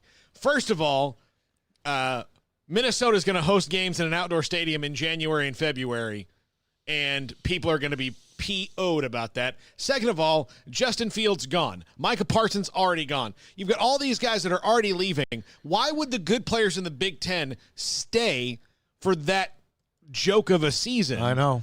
Because they've got something coming up. And this whole thing like, oh, we're going to get it done before the NFL draft. Well, now you're going to have the combine.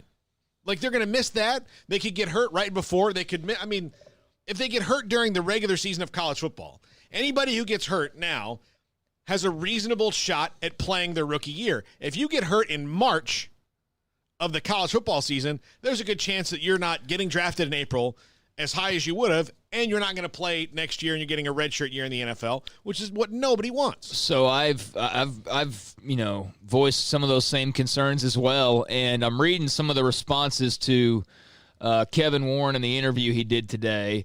So, this comes from Zach Smith. We know who Zach Smith is, the kind of exiled former Ohio State assistant.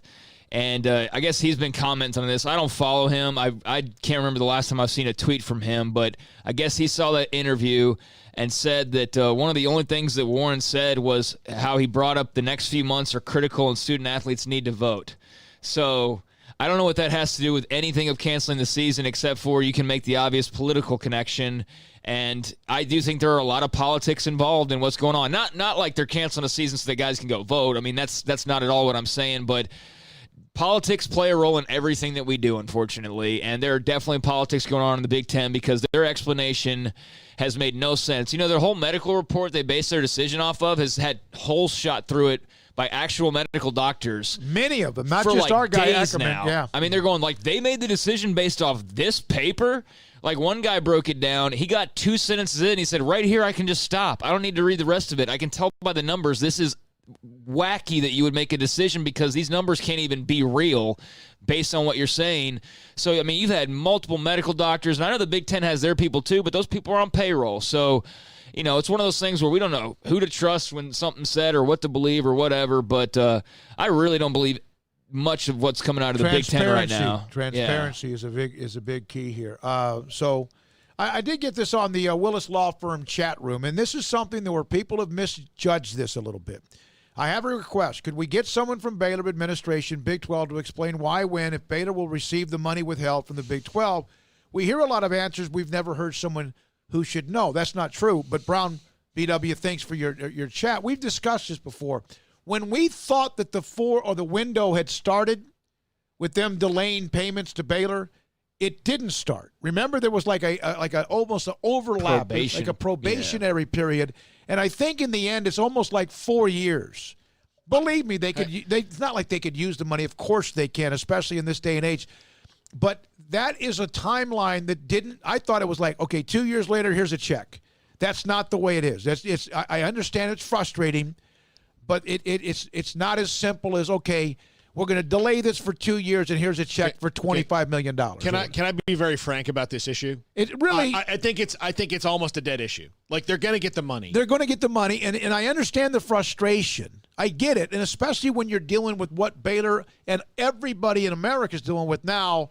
But they will get it, and if you listened as well, which I know you did, with Dr. Livingstone, Mac Rhodes, and their influence inside the Big 12, which is higher now than it has ever been. It's going to be okay. You need to just let it out of your mind because it's not a real thing anymore. Like, it's just a matter of time, and they're going to get a check, and it's going to come when you don't even realize it. It's kind of like getting a check from the government. Yeah, and I feel like it's going to happen, and then it's just like, what do we move on to next? You know what I mean? Yep. So it's going to happen. Just it's not something to stress over. When we come back, 4:36, we'll eventually have Olin Buchanan, TexAgs.com, but a little more nugget here and there on SicEm365 Radio. The biggest summer sale is still on at your friend in the car business, Alan Samuels in Waco. The summer clearance event is where there's still 0% for 72 and no payments for 90 days on almost everything. The world's most awarded SUV is on sale. Jeep Grand Cherokee with 0 for 72 financing and no payments for 90 days. Or choose Jeep Cherokee, Jeep Renegade, or Jeep Compass. All 0 for 72. Update your ride and save at Alan Samuels. It takes time to reach goals. It's a truth that applies to more than sports. It goes for your financial goals as well. You work hard for your money, and you deserve an investment strategy that lines up with your game plan. And Tom Albers, your Edward Jones financial advisor, can help. If your financial investments aren't putting forth the effort you desire, stop by today for a financial review. Tom Albers, 4301 Lakeshore Drive, 254-776-7605. Edward Jones, member SIPC. Boozers is the wedding ring store and more. If you're ready to get engaged or already married and want to upgrade your wife's ring for a special anniversary, Boozers is the place to go. With the largest selection of premier quality diamond engagement rings and wedding rings in Central Texas. They have 7 cases with over 300 styles of rings from top designers like Natalie Kay. Choose from yellow, white, or rose gold, plus beautiful top quality loose diamonds. With an in-house jewelry, they can also custom make anything you want. Bring in a picture or drawing and let Boozers create your one-of-a-kind pendant or ring. They can even use some of your old gold and diamond jewelry to create something new. At Boozers, you'll find a great selection of quality timepieces, and Boozers is the place for expert watch maintenance and repairs too. They specialize in expert Rolex watch repair for fine jewelry, watches, custom work, and more. Go to Boozers on Valley Mills and Lake Air Drive in Waco. Boozers, the wedding ring store. In the market for a quality metal building? Since 1943, Pioneer Steel & Pipe has helped Central Texas residential and commercial customers with metal building design, panel options, building components, and trim options. Pioneer Steel & Pipe's residential line is energy efficient, offers low maintenance, reduces insurance payments, is impact resistant, and carries up to a 45-year limited warranty. In addition, they can also help you find a metal building contractor for your project. Pioneer Steel & Pipe with locations in Waco and Bryan and at pioneersboys.com.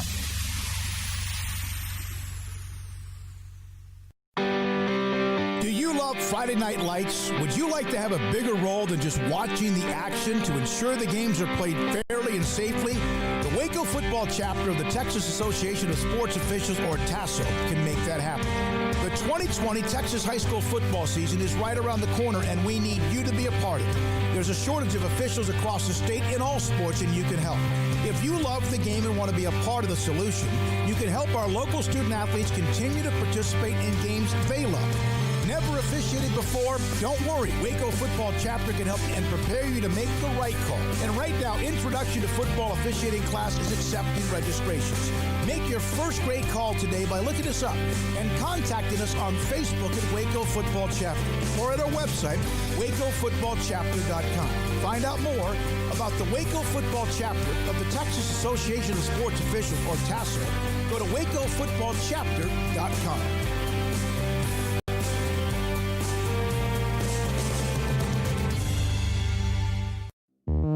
This is SicEm365 Radio. Text us at 254-339-1122. The SicEm365 Radio text line is sponsored by Riverbend Liquor and Wine, with the most extensive variety of craft beer in Waco. A hidden gem on Lakeshore Drive and 19th Street. All right, Steve Pulley, we mentioned Lonnie Flippin on Twitter about the player and where they are in protocol. Steve Pulley, any connection to Big John Flippin? Is that a Paul? Is that?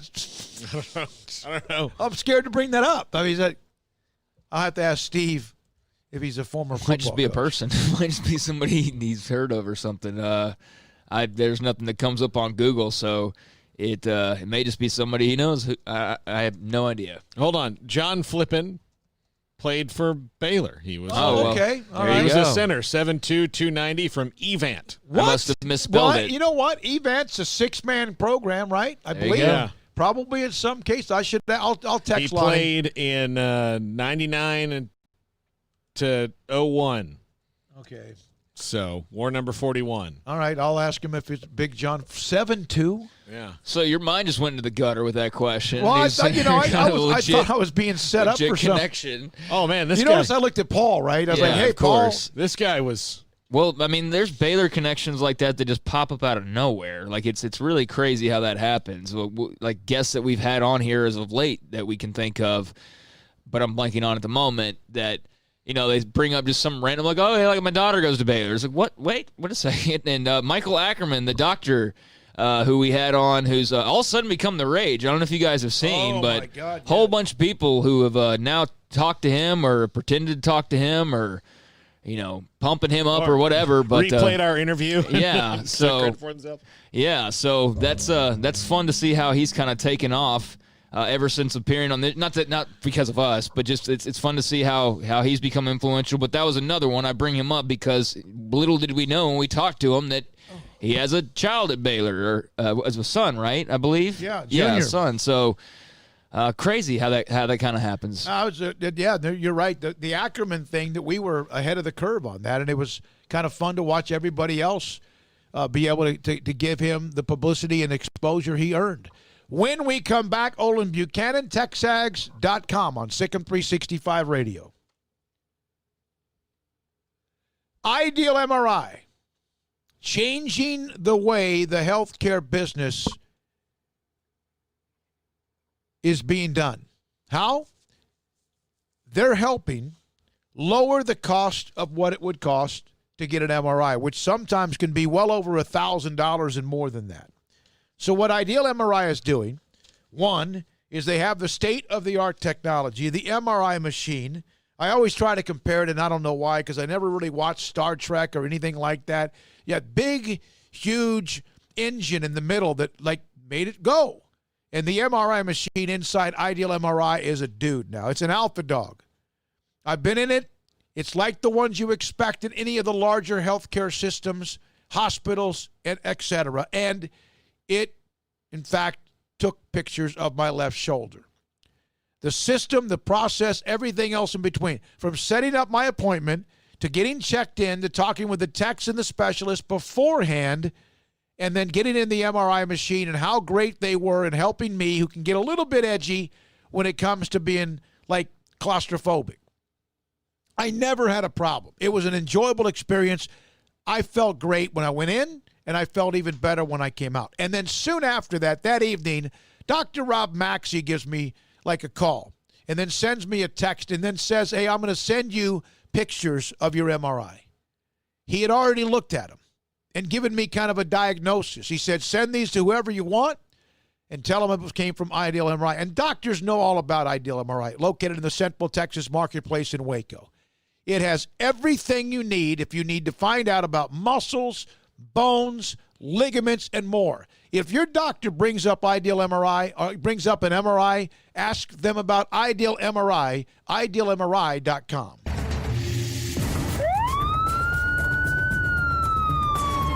If you or a loved one or friend has been arrested and you can't afford bail, trust Terry and Chase Chapman at Chapman's Bail Bonds, covering Waco and McLennan County for over 25 years. Chapman's can bail you out anywhere with experienced, knowledgeable local agents who are committed to serving you professionally, respectfully, and with the highest integrity. Chapman's understands your privacy is important. Your freedom can be secured fast when you use Chapman's Bail Bonds. Open 24 hours a day. Payment arrangements available. Call Chapman's Bail Bonds. When you need help, 254-754-1603. When you ring, we'll spring. Let Camille Johnson Realtors guide you seamlessly through the process of buying your dream home or selling your current one. Commercial, farm and ranch, or residential, Camille Johnson Realtors can smoothly and successfully lead you through any transaction with a team of 24 experienced agents who are excited about serving you. Camille Johnson Realtors services the entire greater Waco area. If you're in the market to buy or sell, contact Camille Johnson Realtors, 104 Midway Center in Woodway, or find them online at www.camillejohnson.com. Camille Johnson Realtors, elegant, charming, warm. Welcome home. It's the heat of the summer, but the real heat is what you're cooking on the grill, smoker, or in the oven. So Waco Custom Marketplace can be your go-to playmaker for summertime grilling. You can't go eat anywhere else? Be your own chef with custom ordered and cut ribeyes, sirloins, fillets, New York strips with a focus on high-quality beef at a competitive price.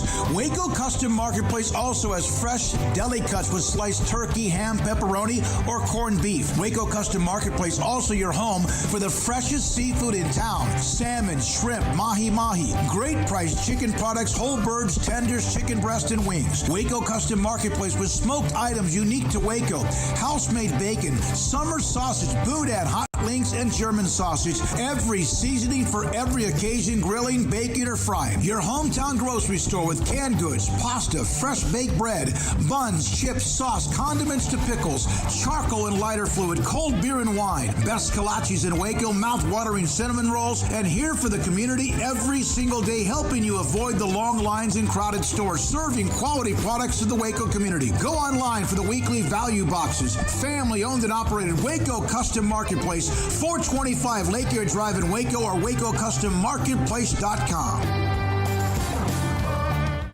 Riverbend Liquor and Wine has their easy-to-access drive-thru open and convenient and clean in-store location on the corner of Lakeshore Drive and North 19th Street in Waco. Riverbend Liquor has the best and most extensive variety of craft beer selections in Waco, and Balcones whiskey, including single malt, hot still, baby blue, French oak, rye, and brimstone. Riverbend Liquor and Wine, family-owned and operated, and a hidden gem in Waco on Lakeshore Drive and 19th Street. And find out more on Facebook and Instagram. How often have you said it's time to get in shape? Every day, every week, every month, maybe for as long as you can remember? How about starting today? I promise if you'll just join Waco Regional Tennis and Fitness now, you'll thank me later. Hi, this is David Smoke, offering a variety of 40 group exercise classes every single week, including boot camp on Tuesdays and Thursdays at 5:15, plus spin, body shaping, Pilates, yoga, and bar. And there's a free kids club as well. Waco Regional Tennis and Fitness open Monday through Thursday, 5 to 10, Friday, 5 to 8, Saturday and Sunday, 7 to 7, and personal trainers, Christy London and Randall Corley. World-class tennis facility with pros Britt Coleman and Joe Rosa with lessons, camps, and special events. Spacious and clean workout rooms, locker room for men and women, both with a whirlpool and sauna, and now there's touchless bottle filling stations. No intimidation, tremendous camaraderie, an entirely new atmosphere, and yes, you can do this, but you have to walk through the front door. It's time to react today, not tomorrow. Waco Regional Tennis and Fitness on Lakeshore Drive in Waco. Welcome back to SicEm365 Radio. This segment with Olin Buchanan of TexAgs.com is sponsored by Waco Regional Tennis and Fitness, with over 40 group exercise classes Monday through Sunday on Lakeshore Drive in Waco. All right, I got an update on Lonnie Flip and then the relatives of whether John who's a Baylor basketball player, all that. I'll have that for you in just a second. We're joined by Olin Buchanan, TexAgs.com. With us on SicEm365 Radio. That's what we do. Yes, SicEm365 Radio, but we have other college programs to cover, and A&M brought to you by Waco Regional Tennis and Fitness. Olin, when you saw the schedule and the crossover games that were added, and then you saw how it played out week 1, week 2, your thoughts about A&M early on with those games in weeks 2 and 3? I guess a complete 180 from the way the original schedule was going to line up. You know, the original schedule, they weren't going to play a team that had a winning record last year in the first 6 weeks. Now, I guess we'll find out just how good A&M is by mid-October. Yep, that's right. Yep. Could have had a worse. Go ahead, Olin. Sorry. You know, you got Alabama and Florida back to back in October. If you split one of those, if you split those, you're a contender. And if you win them both, you're the favorite. So, like I said, we'll find out how good they are right away. Olin, what have been your impressions or maybe what you've heard and what you expect, I guess, with Kellen Mond obviously entering a big year? He's played a lot of games, played a lot of big games, made some big plays, but just your thoughts on Kellen Mond now as he enters this final run. Well, you know, Kellen's a good quarterback. He's not a great quarterback. And we talked to him yesterday, and he was, I guess, taking some accountability for that. And he said one of the problems is that he hasn't always trusted the guys around him, which I thought was quite a statement to make, and that he needs to be more trustful. So, you know, he knows what to do. He knows the system. He's shown that he can put the ball into a very tight window when he needs to. He's just been inconsistent, and quite frankly, sometimes he's been careless with the football. So it's really with Kellen is, can you find that consistency? And you know, quarterbacks are going to throw interceptions. You understand that, but just can you eliminate the really loud mistakes? Like a fumble against Oklahoma State, going in for a touchdown inside the 5, or a just poorly underthrown pass against Ole Miss that if you just throw it in front of a receiver, it's a big play. So, but the fact is they've won a lot of games with him at quarterback. He's been very productive, and you're just hoping that he can find that consistency, and he can talk about it and feel good about it. But the fact is, until we see it, there's always going to be a certain amount of apprehension. Olin, I always thought this about Kellen Mond when Jimbo Fisher took the job. I wondered how they would overall mesh together, because he wasn't exactly the Jimbo Fisher mold of quarterback. I mean, he was kind of right around it, but wasn't like a lot of the guys he had at LSU and Florida State, just kind of right in a row there. But I think for the most part, I mean, he's gotten the most out of him that he could so far. Does he expect a big step from Kellen Mond forward this year, Jimbo Fisher? Well, he seems to, and we asked him that, and he even talked about the turnovers. He said, but if you're worried about making turnovers, you're probably not going to make big plays either. Of course, a coach isn't going to say I have concerns about my quarterback here in August, but he's been Jimbo. I mean, has been he's been confident with Kellen, since he got here, and I think Kellen is more athletic probably than most quarterbacks he's had, and I think that toward the end of last year, Kellen showed that he was more willing to run with the football when he had those opportunities, and I think if he continues in that path, that will really enhance what he might be able to do this year, because he's a phenomenal runner.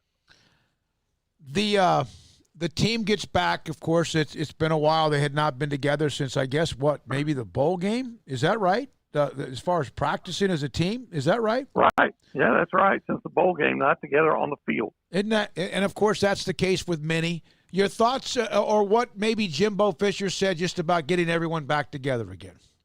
Well, I think the thing that any program is going to be glad to get back together. I think the thing that stands out is he was saying that, that they're really not just in condition, but he had guys come back in tip-top condition, and one guy's opted out, and that guy was in the transfer portal twice, James Foster, that they're very healthy and very focused.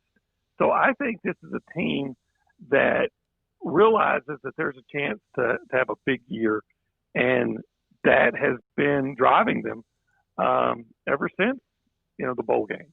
And, they believe, and we'll find out if they're right, but they believe that they're championship contenders. And I think they approach the offseason that way. Olin Buchanan with us, TexAgs.com on Wednesdays at 4:55. On Wednesdays at 4:45 on SicEm365 Radio. So back to the schedule and the addition of the two games. There's maybe some grumbling on how that all went down. Is it kind of like the Big Ten and how they may have or not voted, that how this SEC schedule that just came out of nowhere and how they assigned certain people certain games? Yeah. Look, I think first of all, from the East, A&M was already playing South Carolina and Vanderbilt, which may be the two weakest teams in the East. So they were already playing them. So I don't know how much more you could have expected. Maybe would you felt better if you got Florida and Kentucky instead of Tennessee? I don't know. I think Tennessee and Kentucky are about the same team. So I don't think that what A&M got is such the issue. I think you raise your eyebrows when you see the teams that were added to Alabama's schedule and how Alabama gets an open week before playing LSU, and then you look at LSU's schedule and who was added to their schedule, and you're thinking, but of course Alabama already had Georgia and LSU already had Florida, but it does make you think, wow, it almost looks like the SEC was trying to protect the teams that are favored. I don't know if that's the case, but when you look at just the way the schedule came out, you think, man, those teams look like they got a break.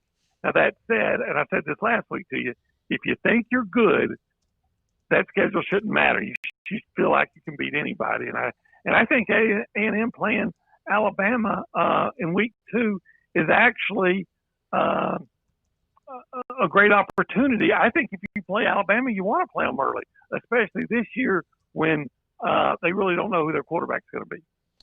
Anything else, guys? Olin, appreciate your segment. Yeah, I agree. Get them early. Get them early if you possibly can. Thanks for your time. That's Olin Buchanan, TexAgs.com, and TexAgs.com with us on Wednesdays at 4:45. When we come back, busy time in Frisco, and John Machota, theathletic.com, and the Cowboys, SicEm365 Radio.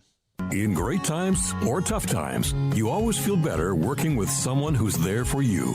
When it comes to great banking, people here count on the First National Bank of Central Texas, here to help you, your family, and your business. Personal banking via phone, desktop, tablet, and drive-through, and business banking tailored for all situations, including yours. Amazing tomorrows from the First National Bank of Central Texas. Familiar faces making local decisions. Member FDIC, Equal Housing Lender. It's the heat of the summer, but the real heat is what you're cooking on the grill, smoker, or in the oven. So Waco Custom Marketplace can be your go-to playmaker for summertime grilling. You can't go eat anywhere else? Be your own chef with custom ordered and cut ribeyes, sirloins, fillets, New York strips with a focus on high-quality beef at a competitive price.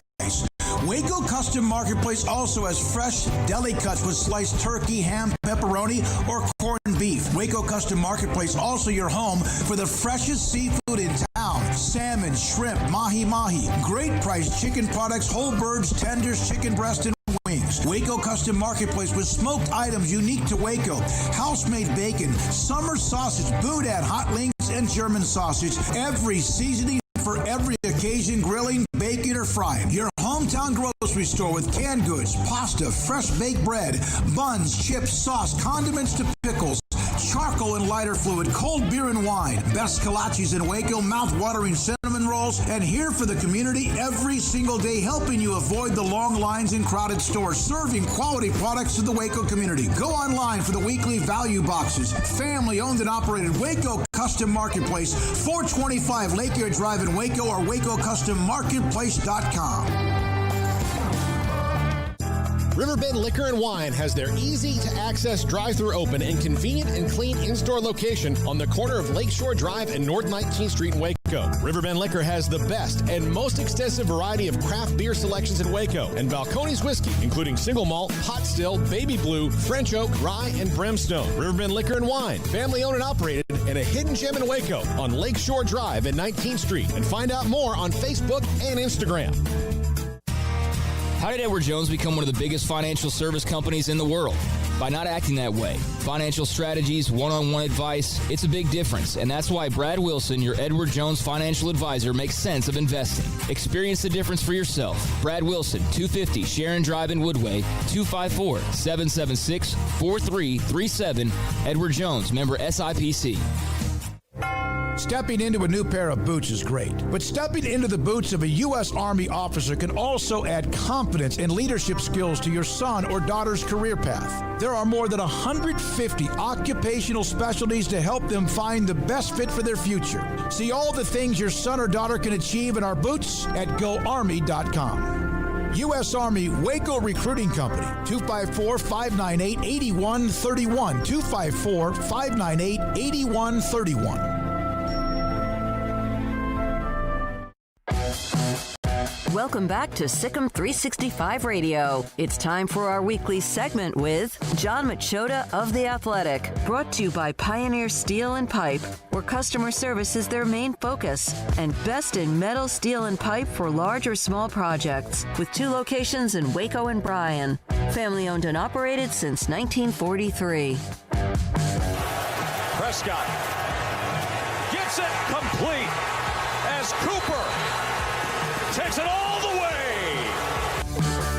The The 5 o'clock hour is sponsored by Edward Jones Investments with financial advisor Ben Erlinson, who'll navigate you through today's financial climate. Edward Jones, making sense of investing. Here's David Smoke, Paul Catalina, and Craig Smoke. All right, here we go. This 5 o'clock hour. John Machota, theathletic.com, covers the Cowboys, and a couple of stories today. And one of them is the story about what and who can be a part of down on the field, which affects a lot of people. Not just the media, but also, as we mentioned, something that's like an icon in the Dallas Cowboys cheerleader. But also, I saw this, John. Thanks for your time. We'll get into a lot of things football. But Aaron, I think it's Nagler, that I saw the little bit of the little bit of angst when it came to an injury and how you guys are allowed or not allowed to do anything. And it came from a national reporter and how it kind of got to him. And I just saw this from Aaron. Packers just updated their coverage guidelines for the media. We are now not allowed to mention who is getting reps with the first team, second team, third team, or who is being used in certain packages, or if players are rotated among positions. Brave new world. Is this good for the NFL? I don't see how it possibly is. I feel like, especially right now, fans are hungrier for knowledge more than ever, and I don't understand the logic behind that at all. It's not who is it hurting? Like, I just find it hard to believe that, like, especially because we're not allowed to take video or pictures, that there's these opposing teams and coordinators and stuff that are just going through my tweets saying, CeeDee Lamb was working with the first team. Well, yeah, no kidding, he is. Like, I don't get it. It's too much. And here's the other thing. Like, you see other sports leagues that allow way more than all this. The NFL by far allows the least. And so I don't see how it is good for the fans. And maybe they'll get enough pushback that things will return back to normal soon. But for us this year, we can't take any pictures or video during practice, and we can't say which players are working with which teams, and we can't give really a ton of details. We can't talk about position groupings and who's working with who and things of that nature. So hopefully in interviewing players and stuff like that, we in a way we can get some of that news out to people and try and to the best of our ability share what's going on during these practices, because one of the reasons they're doing this is because the COVID-19 protocols are limiting the number of reporters that are allowed at these practices. And so they don't want a bunch of live tweeting and a bunch of behind the scenes stuff that a lot of other reporters won't be able to get, who normally would have been able to get that stuff because they would have been out there. But because they've cut the number down on so many reporters, then they're not able to get the same information. But frankly, for the Cowboys, most of the people that are out there every day are the people that were pretty much out there every day during the season. Yeah, but John, the weird thing about that is if the Cowboys were practicing right now, under their normal circumstances, they'd be practicing in front of thousands of human beings in Oxnard that could tweet out the same information. Right, and that's why. And that's why I think if once they go back to the Oxnard thing, or once they have fans in the stands, they're not going to be able to do that. But because there aren't fans in the stands, they can kind of put these rules into place right now because there aren't going to be the only people that are there are just the reporters. Like when we were just at practice, we've had 2 outside practices, 2 inside, and the inside ones we're inside the Star. We're all along the back row of the lower bowl, and we all have to sit like one every 6 seats, and each seat has a Dallas Cowboys helmet logo sticker on the seat, so that that's the seat that you can sit in, so that you're socially distanced. And there's only maybe 10 or 15 of us in there, and then all the rest are just the people that are on the field, which is just the absolute, least amount of equipment staff, medical staff, and then just players and coaches. So there just really isn't many people around. So, but yeah, you're right. If it goes to like where fans are allowed to edit any of this stuff, then it's a different situation, because they could just tweet out the same stuff. So, John, the Gerald McCoy injury and subsequent cut, maybe he'll be brought back at a later date once he gets done with rehab and all that. But just your thoughts on how brutal that was for him and what impact it has with the Cowboys moving forward. It's a big loss. There's no question about that in several ways. One, he's been a really productive player. throughout his career, obviously. But then also we could even see just off of a few practices, you can just see the leadership, how he was, constantly talking at like Tristan Hill, other defensive tackles, and what a wealth of knowledge to grab from a guy like that. So not having that around, that hurts the whole entire group. But it's interesting because while you lose him, but you add Everson Griffin, who you really didn't expect to have on this roster. So it's like one of those things where if you go all the way back to free agency in March, and if you said that they would have added Everson Griffin and then never added Gerald McCoy, I think fans wouldn't think anything of it. But it's almost like you get, oh wow, we're getting Everson Griffin too on top of Gerald McCoy and Don Terry Poe and Aldon Smith and all this. Like, so you always want more, and I get that, but I don't think that the team is any worse than they were going in really before they got Everson Griffin. I think he makes up for a little bit, even though they don't play the same positions. Obviously, he's obviously a great weapon to have on the defensive line. And then the other thing is that, and again, it's only been 4 practices and only 2 in pads. Like Aldon Smith has impressed me. He's looked better than what I was thinking he was going to look, not having played football since 2015. And so my expectations for him are a little bit higher than what I had going into training camp. Now having seen him for 4 days. So that's another good sign, obviously, for that defensive line. But yeah, in the middle, that's not great. You lose Malik Collins, you're thinking Gerald McCoy is going to be the one that fills that role. And now you're kind of up to Tristan Hill and Neville Gallimore, who don't have a lot of experience. And then maybe the possibility of moving Tyrone Crawford over there. I will say this, with releasing McCoy, they saved themselves about a little over $3 million on the salary cap. So who knows? Maybe if things don't go well in camp, they don't think that any of those guys can fill that role. Maybe they go and look for somebody that's out there to try and make a trade. John, I kind of had the impression that was probably where Tyrone Crawford was going to wind up anyway in the rotation, just because of the lack of experience that they had behind Gerald McCoy.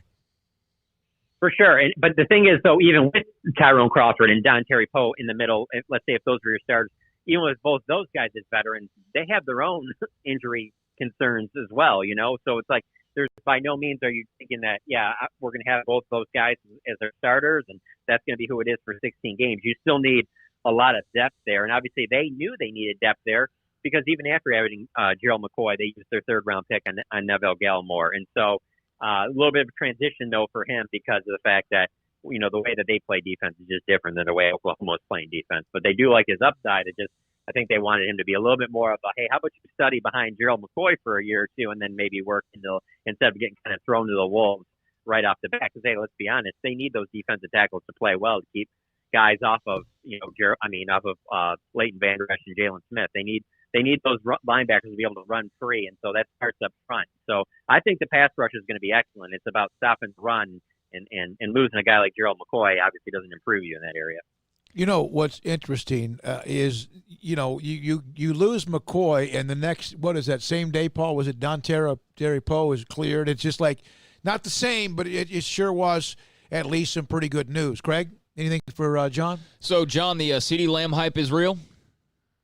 Oh, absolutely. I'm a guy, I watched him quite a few times in college, and I'm thinking, he's going to be pretty good once he gets out on the field, but it's gone to another level just because of the fact that he just looks, it kind of seems like a seamless transition in terms of just how he's fitting in, working with all the guys, all the typical, I know I'm not supposed to say what team he's working with. I think you guys know what team he's working with. And just seeing him thrown in the mix is just like, big time expectations. And I see them using him in a variety of ways that, for a lot of guys, you throw them in there and you can see, I can see him. Yeah, he's a really talented, athletic guy. They're going to throw a lot at him, but can they handle all of it? And I just don't see anything that tells me that he's not going to be able to handle all of it. So, the offense is definitely it's got a lot of weapons. There's no reason they shouldn't be one of the better offenses again in the NFL. Well, and John, I think the thing that people are most excited about is just Jason Garrett. He had a kind of like a quota on creativity. It wasn't, the guy knows offense, but he was comfortable with this amount of let's do something different. He was more of a, this is what we do and we're going to go this way and we dare you to stop it kind of a guy, as opposed to we're going to confuse the hell out of you, which is Mike McCarthy and potentially what Kellen Moore could be. Right, and I think this is going to be even more of an offense that really, Jason would talk about, we're going to take the defense gives us and things like that. But now you're just set up where, this offense should predominantly be an 11 personnel, because that it isn't even about scheme and drawing things up. It's 11 personnel, put your best players on the field. That gets CeeDee Lamb out there with Michael Gallup. It gets them out there with Amari Cooper, and then you have Zeke in the backfield. Blake Jarwin's your tight end. That's your best offensive weapons right there. If teams want to load up the box, then you throw all day on them, and you have weapons all over the place. If they want to sit there and spread everybody out because they're worried about all your weapons, then that's when you run Zeke up the middle. I mean, Ohio State had a lot of success doing that with Zeke, obviously, when they won the national title. And that's why although wide receiver was clearly not their biggest need, that's why they drafted CeeDee Lamb at 17, because it was like, well, yeah, there are other bigger needs in this team, but what this guy could potentially add to this offense puts us on a level where we really shouldn't be stopped if all these guys are healthy. John, just how much of a different feel is there in general with the fact that for the last several years it's been a Jason Garrett run show, and now it's someone different for the first time in a while? Has that made things feel a little bit different, maybe brought a different, energy to practices? No question. Biggest differences off the bat are just no music, really. Okay, so Jason Garrett, like those practices, they had music playing almost the entire time. And I don't know, it just made you feel like it was a little bit more up tempo and things like that. Like there'll be music like in between like drills from time to time, but it's pretty quiet in there. And just Mike McCarthy is certainly more of a CEO type guy that moves around to certain positions, but he's not running all over the field. Like that's the thing with Jason Garrett. Jason Garrett was heavily involved in like every little, like he was leading the team with jumping jacks, and then he was running around from position group to position group, whether it's special teams and then over to, the linebackers and over to this group. Like Mike McCarthy is really not doing that. And that's one of the big reasons why he hired such a veteran staff is he's allowing his coaches to do their job, and he's kind of the CEO, see it from afar, come over here and there, but he's not running around. There's obviously differences between the two of them and the way that they coach. And so it'll be interesting to see how that impacts the way that they play on the field. Mike McCarthy seems like a coach that veterans would really like to play for. He seems like a player's coach type of guy. We just had a conference call with several of the assistants, and one of them was Mike Nolan, the defensive coordinator who's worked with McCarthy for several years throughout both their coaching careers. And he was saying that, when McCarthy's up there in front of the team talking, he's like, he's up there with the best that he's ever seen. And Nolan noted that he's worked with some, Hall of Fame head coaches, that just the way he talks to the team, the way he carries himself, the way he just is able to relate with players, that they just react to it. And that's an interesting thing. Like it's going to be interesting to see how that impacts the play on the field, and then obviously they just have a shortened off season. So everything has to come together quicker. But yeah, no, if you went to a Jason Garrett practice and it came to one of these, there'd be a lot of things that are different. Well, Kellen Moore is the offensive coordinator, but we know what Mike McCarthy has done, and he's mentioned that Moore's going to call the plays.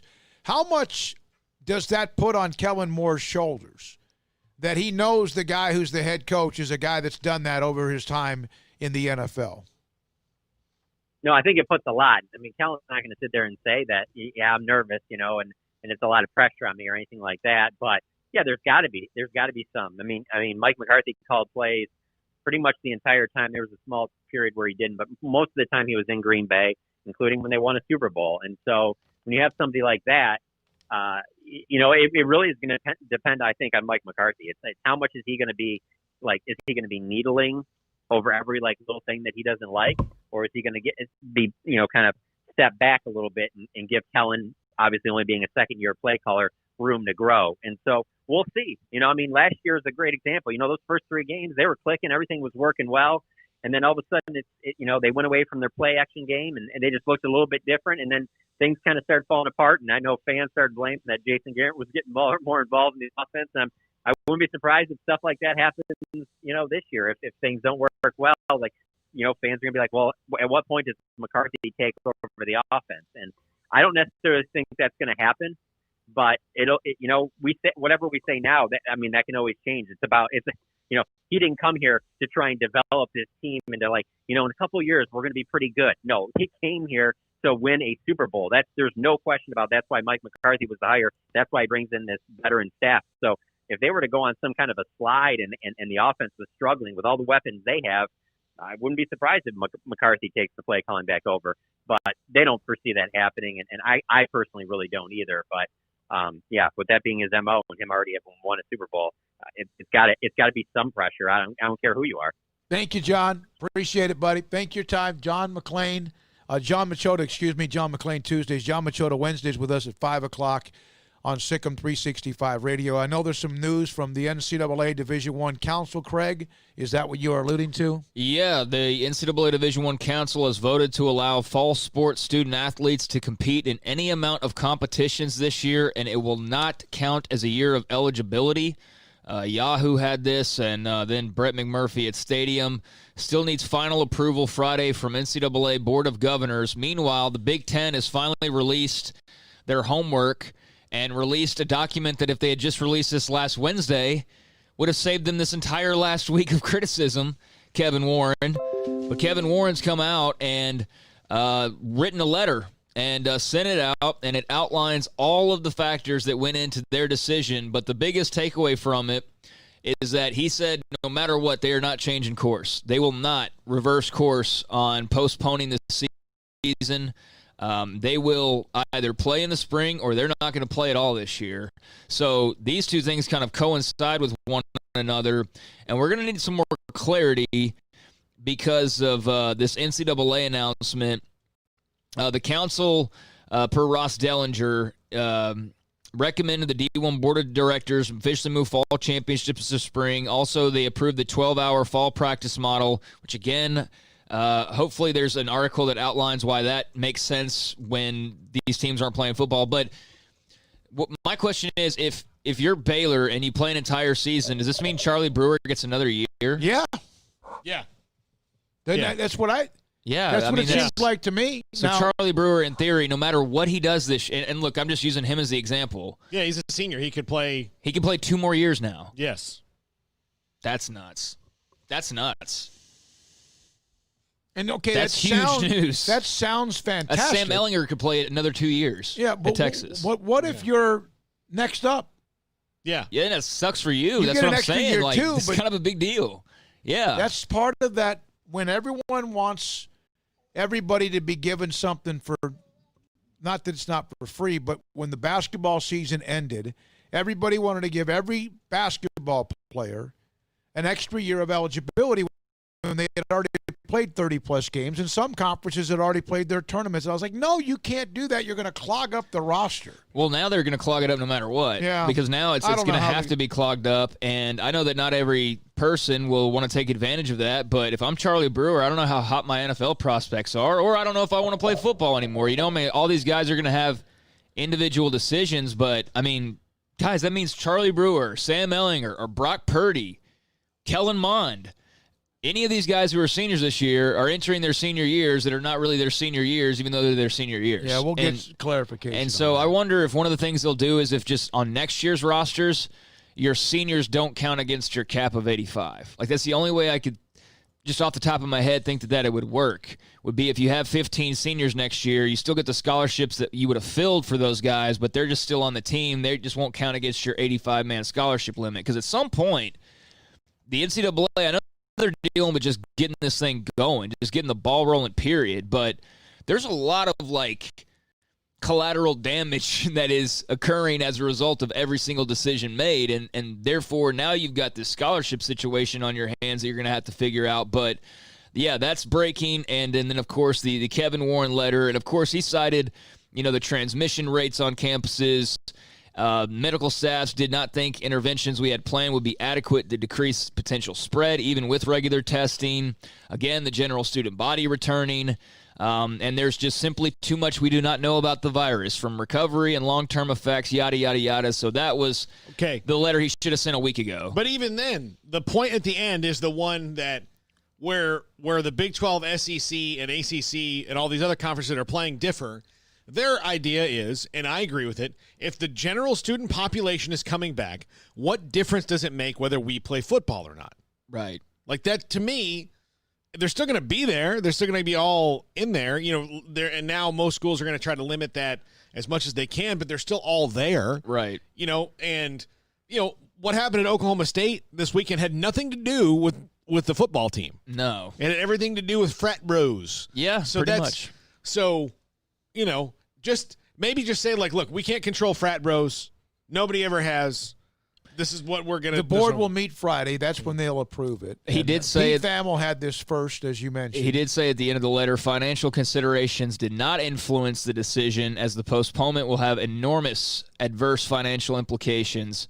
So he made sure to point that out as well, because that's what a lot of people have pointed to as the real reason for why they are doing this. But yeah, they're going to lose tens of millions of dollars, hundreds of millions overall for the conference. Everybody's going to lose money in some form or fashion.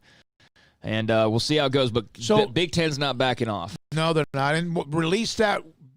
You could have released that 8 days ago or whatever it was, 10, 12 days ago. Now, if they're going to do this, the NCAA Board of Directors, all fall athletes, sports, will keep a year of their eligibility no matter if they play in the fall or spring. 2 games, 15 games. Why not then go ahead and now say, if, in fact, you're on a team that's not going to play till the spring, you can transfer immediately. Lane Kiffin agrees with that idea.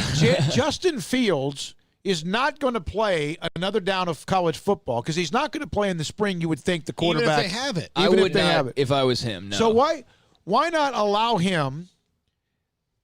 Give me a school in the Big 12 that has a quarterback that you're not sure about. Well, I mean, Texas Tech has one that's never healthy. Well, but if Justin Fields called TCU, Matt Wells Kansas, right now and said, hey, I want to come. It's August the 19th. Yeah. You're not playing again till like September 12th. What do you do? If you can get ready in 3 weeks. But, yeah, that's kind of cramming a lot into a little. I know what you're saying, though. This to me opens up a huge can of worms. It does. That's it can get just to be a cluster.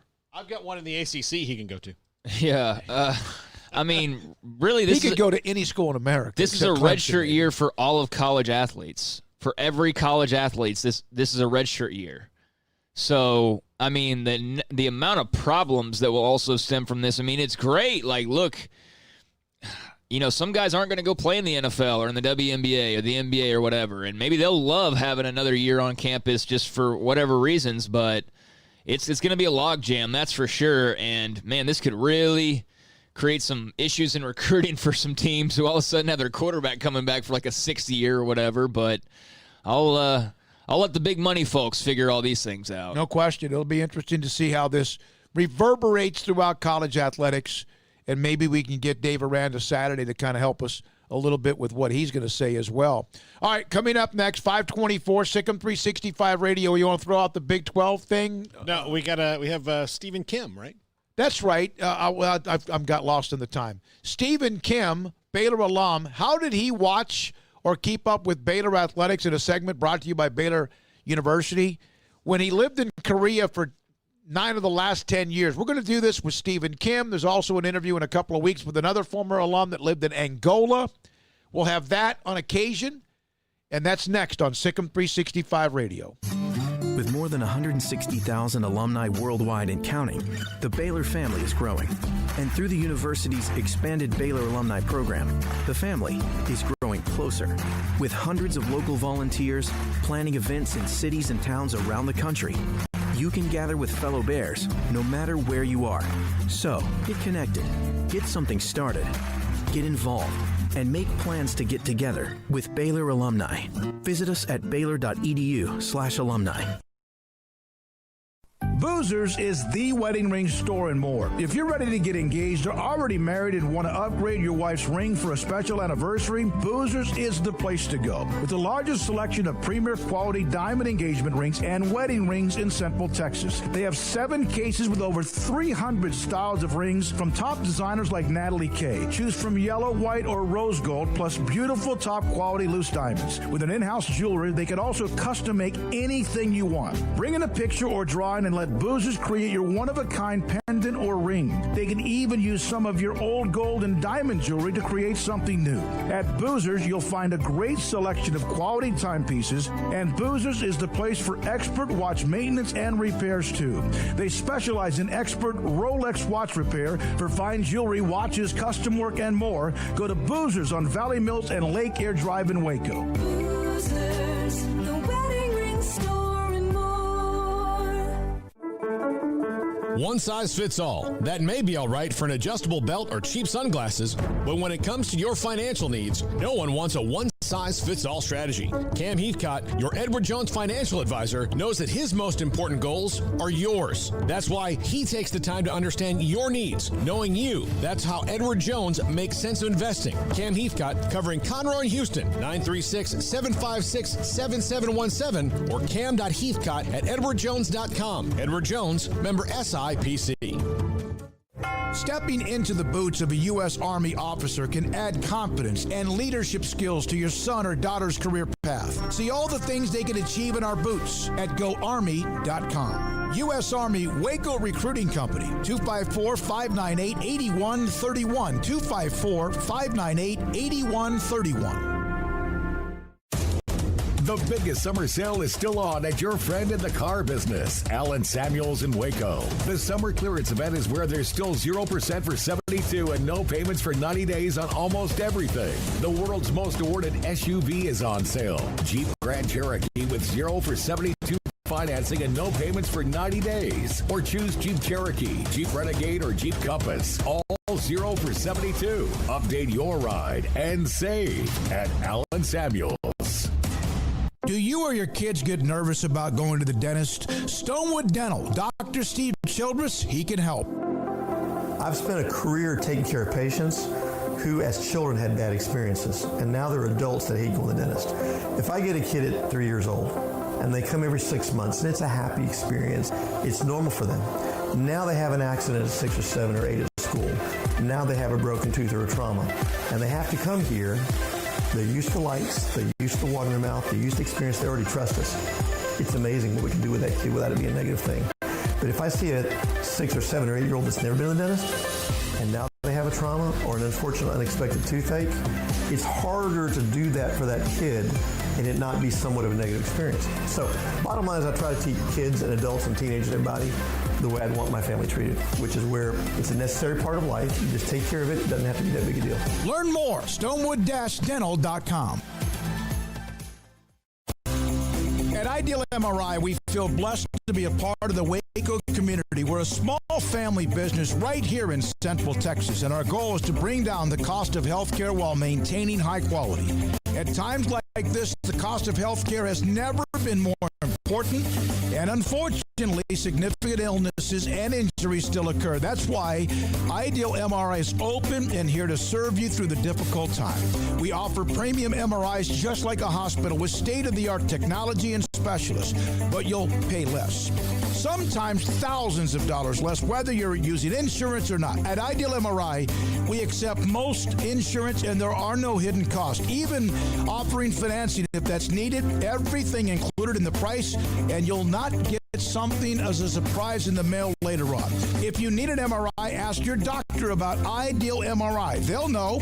You can schedule an appointment safely from home online in minutes at idealmri.com or give us a call, 833-IDEAL-MRI, idealmri.com.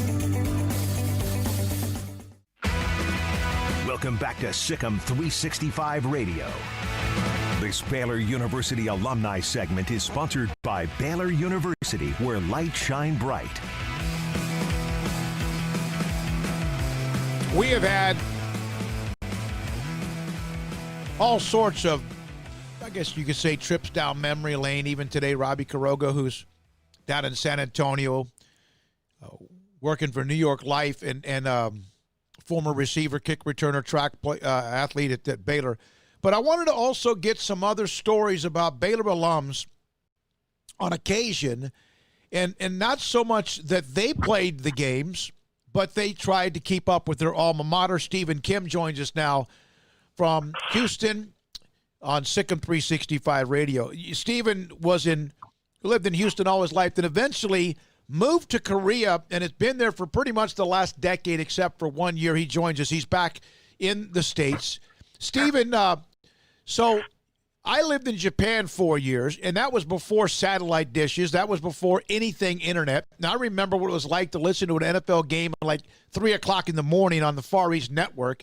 So I understand the time differences. Thanks for your time with Craig and Paul, David Smoke.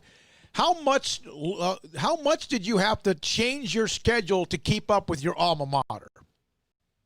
My whole weekend pretty much revolved around our football games and certain men's basketball games. There's a 14-hour difference where Korea's ahead of Central Time, and then 15 during after the fall daylight savings.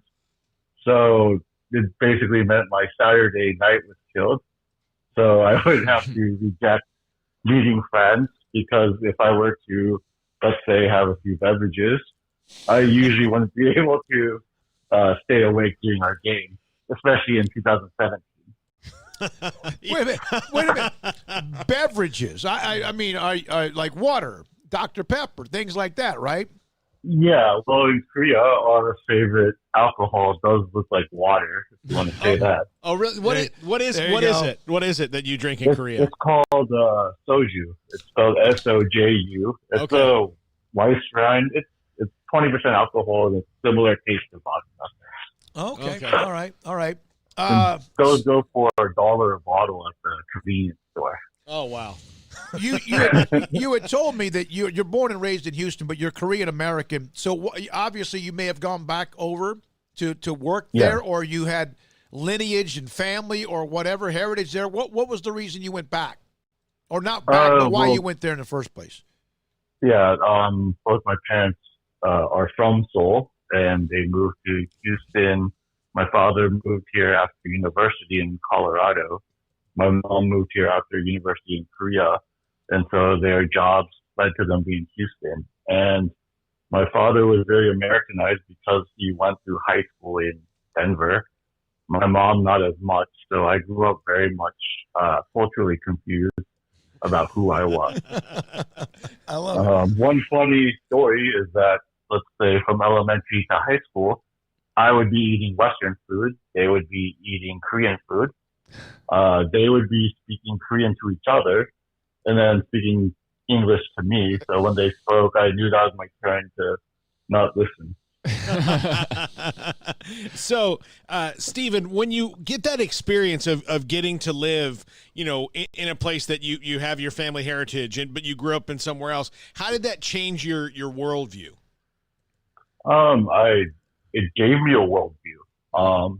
I grew up in the Memorial neighborhood in Houston, which can be a bubble into its own, kind of like the Baylor bubble. And so I didn't understand or realize that until I left America. And I definitely suggest to any Baylor student who's listening to take a semester abroad if possible during this time. I think you end up recognizing who you are, where you came from, your strengths and weaknesses and things like that, which can give you confidence in the future. What are some of the strengths you feel like you left Baylor with? Where were some of the maybe lessons imparted or lessons learned that you've carried on with you now in your post-college life? I had to adjust to a completely different culture. It's a culture I was aware of, but didn't necessarily practice myself, at home. I didn't have any Korean friends here in America. So I was kind of feeling my way out into a new culture where the way I say something could easily offend somebody in Korean culture if I don't bow enough or certain things like that I always had to be mindful of. So I think now I'm a lot more detail-oriented than I was before. So you were teaching in Korea, and you taught kindergartners to who? As advanced as doctors. I was preparing a lot of doctors for global conferences where they need to speak in English, and these doctors were able to speak English fairly well, but they wanted to polish their English to sound obviously a little smarter by speaking more fluently. So that meant I had to study a lot of medical terms and things like that. Mm-hmm. We're talking to Stephen Kim, born and raised in Houston, back in Houston. Had spent 9 of the last 10 years in Korea, and about how he kind of had to jump through different hoops to be able to watch, speaking of hoops, watch Baylor men's basketball, women's basketball, football, whatever it might be. You mentioned that you grew up eating, Western food, while they were eating Korean food. And obviously there's a difference. How did your diet change? What did you have to get used to eating a lot first when you got there? Well, as many people may know, kimchi is a staple of diet there. So every meal comes with that. And so having that up to 3 times a day is something they're used to. And then the biggest thing I think is the portion size. They don't have 44-ounce big gulps that are refillable. You'll be very lucky to have 16 ounces. Yeah. And so by default, your stomach shrinks, and then you end up paying double for half the portion for Western food. And then you're just in a city like Seoul, which has 25 million people. You're constantly riding buses, walking through the subway station, things like that. So by default, you just lose weight. Just a different way of life, man. It really is. And it's supersized in America. That's for sure. We love our big gulps and our triple max and everything else. I haven't heard the term big gulp, and I can't remember the last time, although that was a part of our upbringing, no question about it. Steven, what I guess you follow Baylor athletics. I mean, just in general, you watch different things. But, like, what's your favorite sport to have watched, and what are maybe some of your kind of favorite moments here as of late as far as following Baylor athletics? Definitely football. When I was there from January 2003, I transferred in actually from Arizona State. And that was the beginning of the Guy Morris era. And that was very mediocre, to say the least. And so the time I left was in 2009, September. So that was, I believe, the year RG3 was hurt. Mm-hmm. And at that time, there were a lot less streaming services, I guess. So at that time, I didn't really watch college football for a year or two. The end of 2010 season, maybe, was when I started to pick it up again. And then that was perfectly in time for RG3's Heisman year. Mm-hmm. And so I guess my favorite moment while being in Korea was either that OU blackout game in 2011 that, cemented RG3's Heisman season, or the 2014 OU game where we went up there and destroyed them. Pretty good picks. We were there. Pretty good picks. That was the game when they dominated them. That was for Oklahoma's program. That was hard for them to. I still think to this day that hurts when we had Bob Stoops on her. What, a couple of months ago? He wasn't real thrilled about bringing that up. I was too scared to ask him, Steven, because I went to the press conference for OU after that and left these guys to go take care of Baylor, because one of the best things you can watch is Angry Bob Stoops, and the local media couldn't wrap their heads around how this could have happened until Bob just snapped and goes, "Guys, they're good. They're just good." Yeah. Or his brother just wasn't that good as a decoy. Yes, very, very good point. Baylor was good. Mike Stoops was not that good, yeah. All right, so you gave me some notes about some things of what you dealt with as far as the timing and difference. There were tailgate, sports bar culture, whatever you could possibly come up with. But here's one I want to share. In Korea, it was a tradition for me to eat McDonald's breakfast. Yeah, so at 4:00 in the morning, that's when in Korea they switch over from the burgers and regular menu to the breakfast menu. So pretty much at 4 a.m. Korea time, Baylor was either near the end of their 11 a.m. games or in the middle of their so I'm trying to do the math in my head, but at some point there's some sort of overlap of a Baylor game at 4 a.m. And so when I think of Baylor football, I think of pancakes and sausage, muffins, and hash browns and orange juice. Nothing like that, right? Yeah. Well, hey, that's the early morning tailgating, and you get the breakfast food, and then eventually the game's just a little bit differently timed for sure. Yeah. Yeah, so, and seeing the sun come up is kind of an interesting thing. I remember sitting in bed listening to the NFL games or whatever on the Far East Network when I was a kid in Japan, my 8th grade through my junior years, and I remember it was such a challenge because back then you had the Far East Network and that was it. and you got highlights of the NFL week, the week before at the movie theater on base, and the NFL films would play it before a movie or whatever. This is really cool because, it just shows how much you love your alma mater, and, of course, then winning makes a big difference as well. Is there a favorite story of like you went to go watch a game and you got stuck, maybe, I don't know, Subway or wherever you just didn't make it? What's the sports bar culture like as far as, you go to a bar here, of course some of them are open and some of them not, and you watch 10 games at one time. What was that like? Yeah, well, here in Korea, they do have certain schools that have a large presence. Randomly, the University of Washington, maybe Michigan as well. Large alumni groups might have been able to pull off renting a sports bar at the wee hours of the morning. But Baylor obviously didn't have as large of a presence, so it was not feasible for me to ask a sports bar owner, can you play the game for me and stay open? And so generally speaking, at bars in Korea, it's similar to New York where they can pretty much run 24 hours at their choice if there's enough demand for it. But for college football, usually there wasn't. So there are many times where I would hang out with friends, and then on a Saturday night, you're going to wait up to 30 minutes to an hour to get a taxi sometimes. So I'd end up having to find some sort of dodgy stream on my phone and then stream that while in the taxi on my way home. And then the taxi driver is wondering why I'm randomly screaming at my phone. Yeah, exactly. What's the story about you and you the only Baylor fan that you ever met while you were in Korea? Oh yeah. So it must have been sometime January or February where I just assumed the whole time I was the only one in Korea posting on the board, and suddenly there's a user named Kyungnae Bear. He lives about 45 minutes to an hour from me.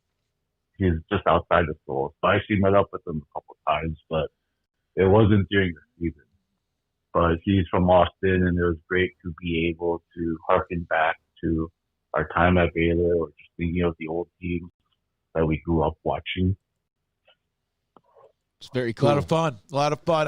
When you mentioned your story, and Stephen, you and we've been back and forth, and then kind of we got the show going about trying to reminisce a little bit about not just the athletes, but also the stories of alums everywhere.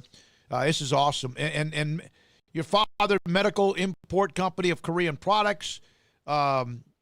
It's a great story. It's a great story. Thank you very much. Let's stay in touch, okay? Are you back for good, or are you going to head back over? What are your plans? Yes, I do intend to stay here for good. I'm at that age now, 38, where the 24-hour lifestyle doesn't suit me anymore. Yep. Right there with you, man. Yep. Right there with you, right in that wheelhouse. You have a 36-year-old and a 40-year-old and a 61-year-old, and they're No, it comes on you all of a sudden where like one day you're like, this is great. And the other day you're like, nope, I'm done. I'm retired. That's it. Well, hey, I know that everything's kind of weird right now, and we don't really know, what's going to happen moving forward. But if we ever get back to some normalcy and fans are allowed to come back to McLean Stadium and all that, you need to swing on over to our tailgate or something and hang out a little bit. We'd love to meet you in person and get to know you some more. Absolutely. It's one of the perks for me moving back was I was hoping I could go to the Ole Miss game, which was ill-fated. But whether I actually have tickets or not, I do intend to be in Waco at some point this year. All right, Stephen, stay in touch, okay? Good stuff. Thanks for your story. All right, thank you. Have a great day. Stephen Kim, Houston, Korean-American, 9 of the last 10 years spent in Korea. Baylor from 2003 to 2006. Initially, he was at Arizona State. Went to Baylor because my church was a pipeline there and my best friend was there.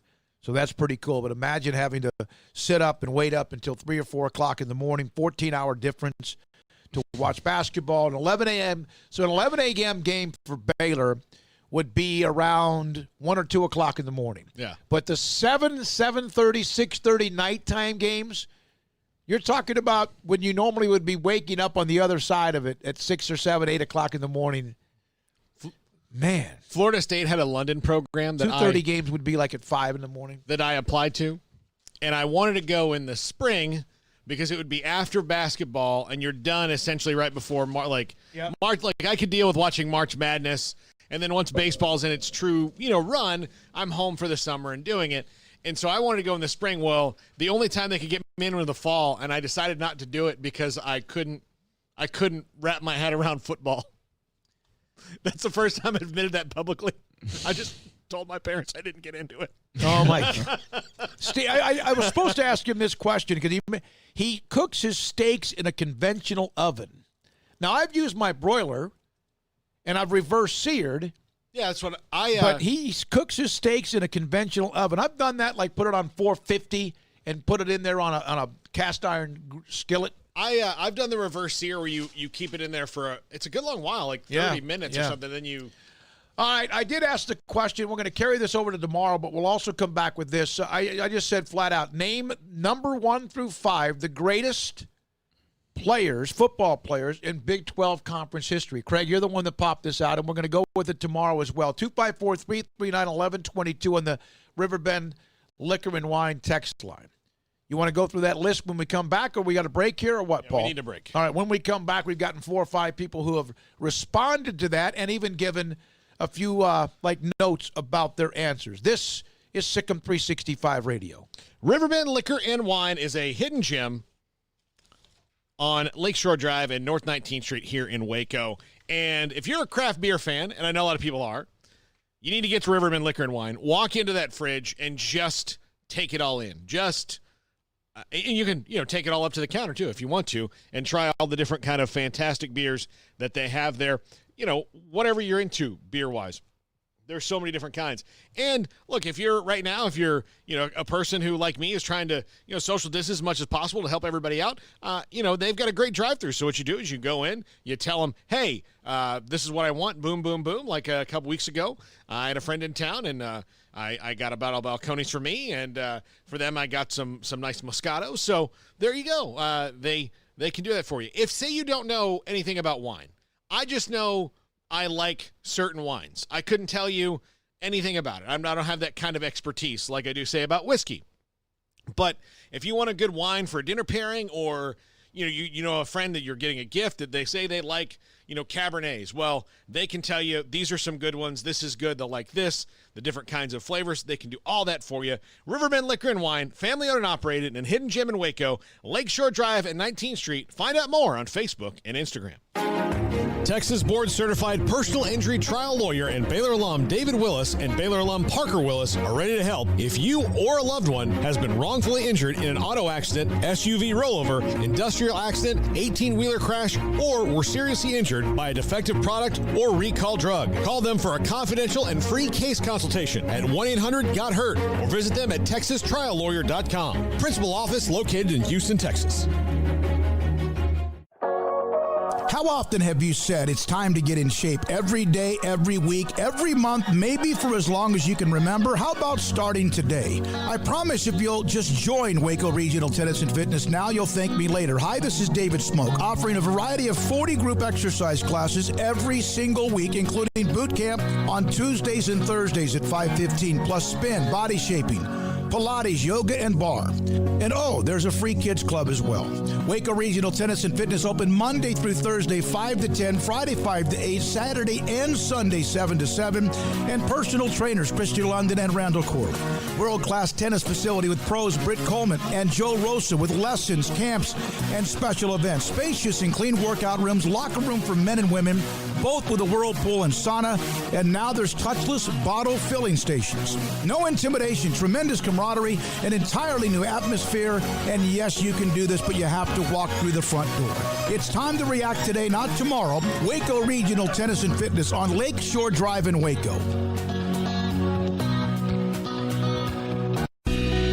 Let Camille Johnson Realtors guide you seamlessly through the process of buying your dream home or selling your current one. Commercial, farm and ranch, or residential, Camille Johnson Realtors can smoothly and successfully lead you through any transaction with a team of 24 experienced agents who are excited about serving you. Camille Johnson Realtors services the entire greater Waco area. If you're in the market to buy or sell, contact Camille Johnson Realtors, 104 Midway Center in Woodway, or find them online at www.camillejohnson.com. Camille Johnson Realtors, elegant, charming, warm. Welcome home.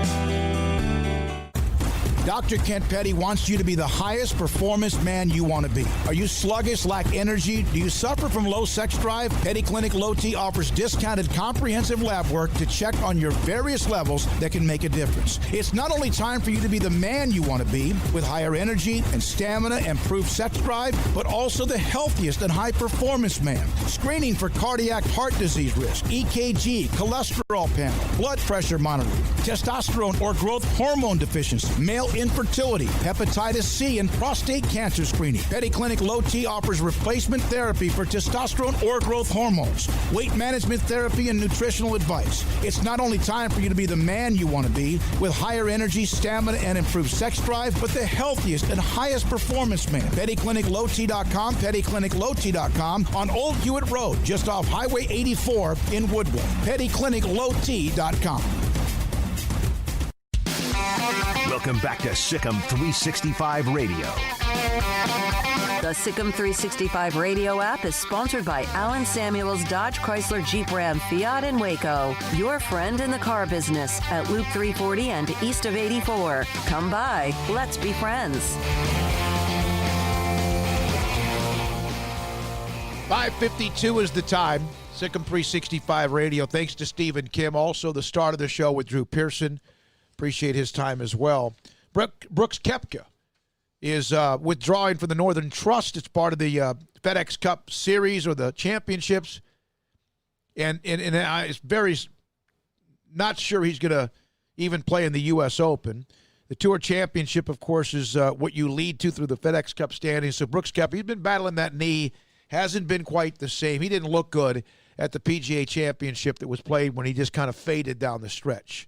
Craig, you've got some of the updates. Paul as well. The Big Ten, they're still not on the same page. Presidents, ADs, etc. Well, yeah. First, you mentioned Yordan Alvarez of the Astros will have surgery next week to correct a partial tear of the patella tendon in his right knee, according to Dusty Baker.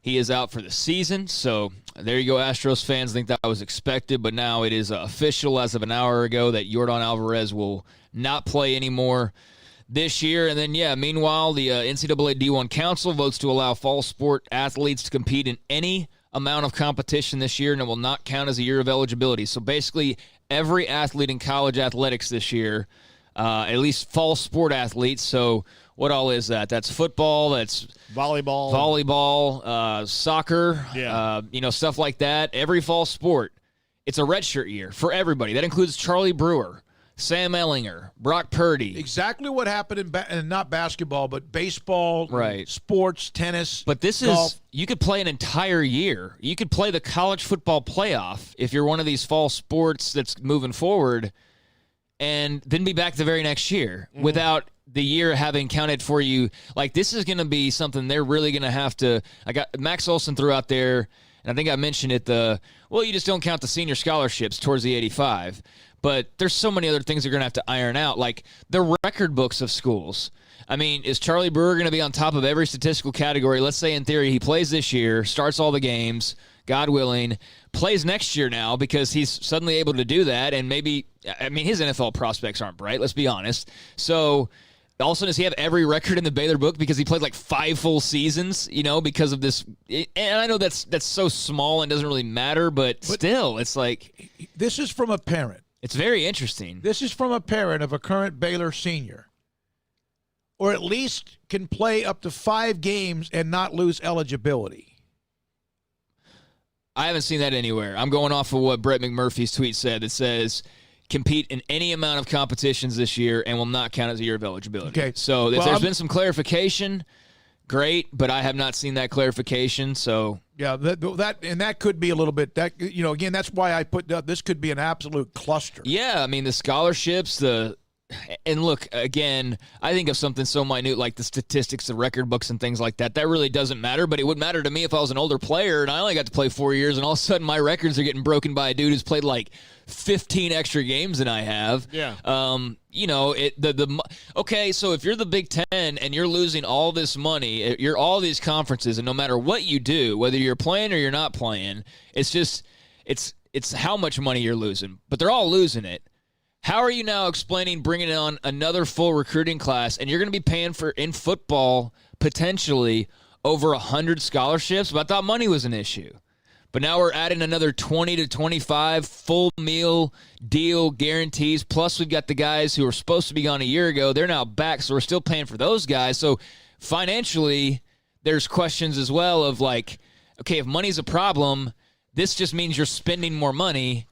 I don't know. There's a lot to work out. I know I'm it's every point you've made is completely valid, and this is one of those things that does feel like this is we're going to do this because we know this is the popular thing to do, and it's probably the path of least resistance as far as the decision. This is the decision. It's the easiest to wrap your head around, but the schools will work out the details. The NCAA council doesn't have to work out the details. The school, they'll have to work out those details later. There's so much to get to. I teased that we're going to give you some of the top fives in Big 12, which right now, of course, there's a lot of other breaking news as well. But that will be interesting to see what happens. Can you imagine if you have all your seniors, those who may not play another down of football after college, and you have them back? Dave Aranda kind of almost he gets a redshirt season with this team. Just a couple of lists real quickly from Matthew. Vince Young, this is in order. Vince Young, Ricky Williams, Baker Mayfield, and Ndamukong Suh, Adrian Peterson. Okay. From Angel. From Travis. Vince Young, Adrian Peterson, LaDainian Tomlinson. No, he wasn't. He was not Big 12. He was not Big 12. Von Miller and Ricky Williams. Yeah. Okay. Angel Aguilar, who's a listener of ours. Vince Young, Ricky Williams, Adrian Peterson, and Ndamukong Suh, Tommy Harris. So Tommy Harris is a good one that, it really is if you think about it. It's difficult, and you could go with just like three teams and fill out a top five. Oklahoma and Texas each could have a couple apiece. But yeah, even like the person, I'm sorry, I've already forgotten, but you throw Baker Mayfield in there, and my initial reaction is like, what? And then I started thinking about it. I'm like, well, oh no. He won the Heisman. He was a finalist as well before that. He kind of deserves some mention. So yeah, it's tough. But Vince Young seems to be the overwhelming number one already. Although we'll see. Yeah, from Philo, from 5, Dat Win. He wasn't Big 12. Well, he was. Yes, he was. And he got inducted into the SEC Hall of Fame, which was a joke because that's how that's now become. Vince Young won. Ricky Williams and Ndamukong Suh, Adrian Peterson, Dat Win.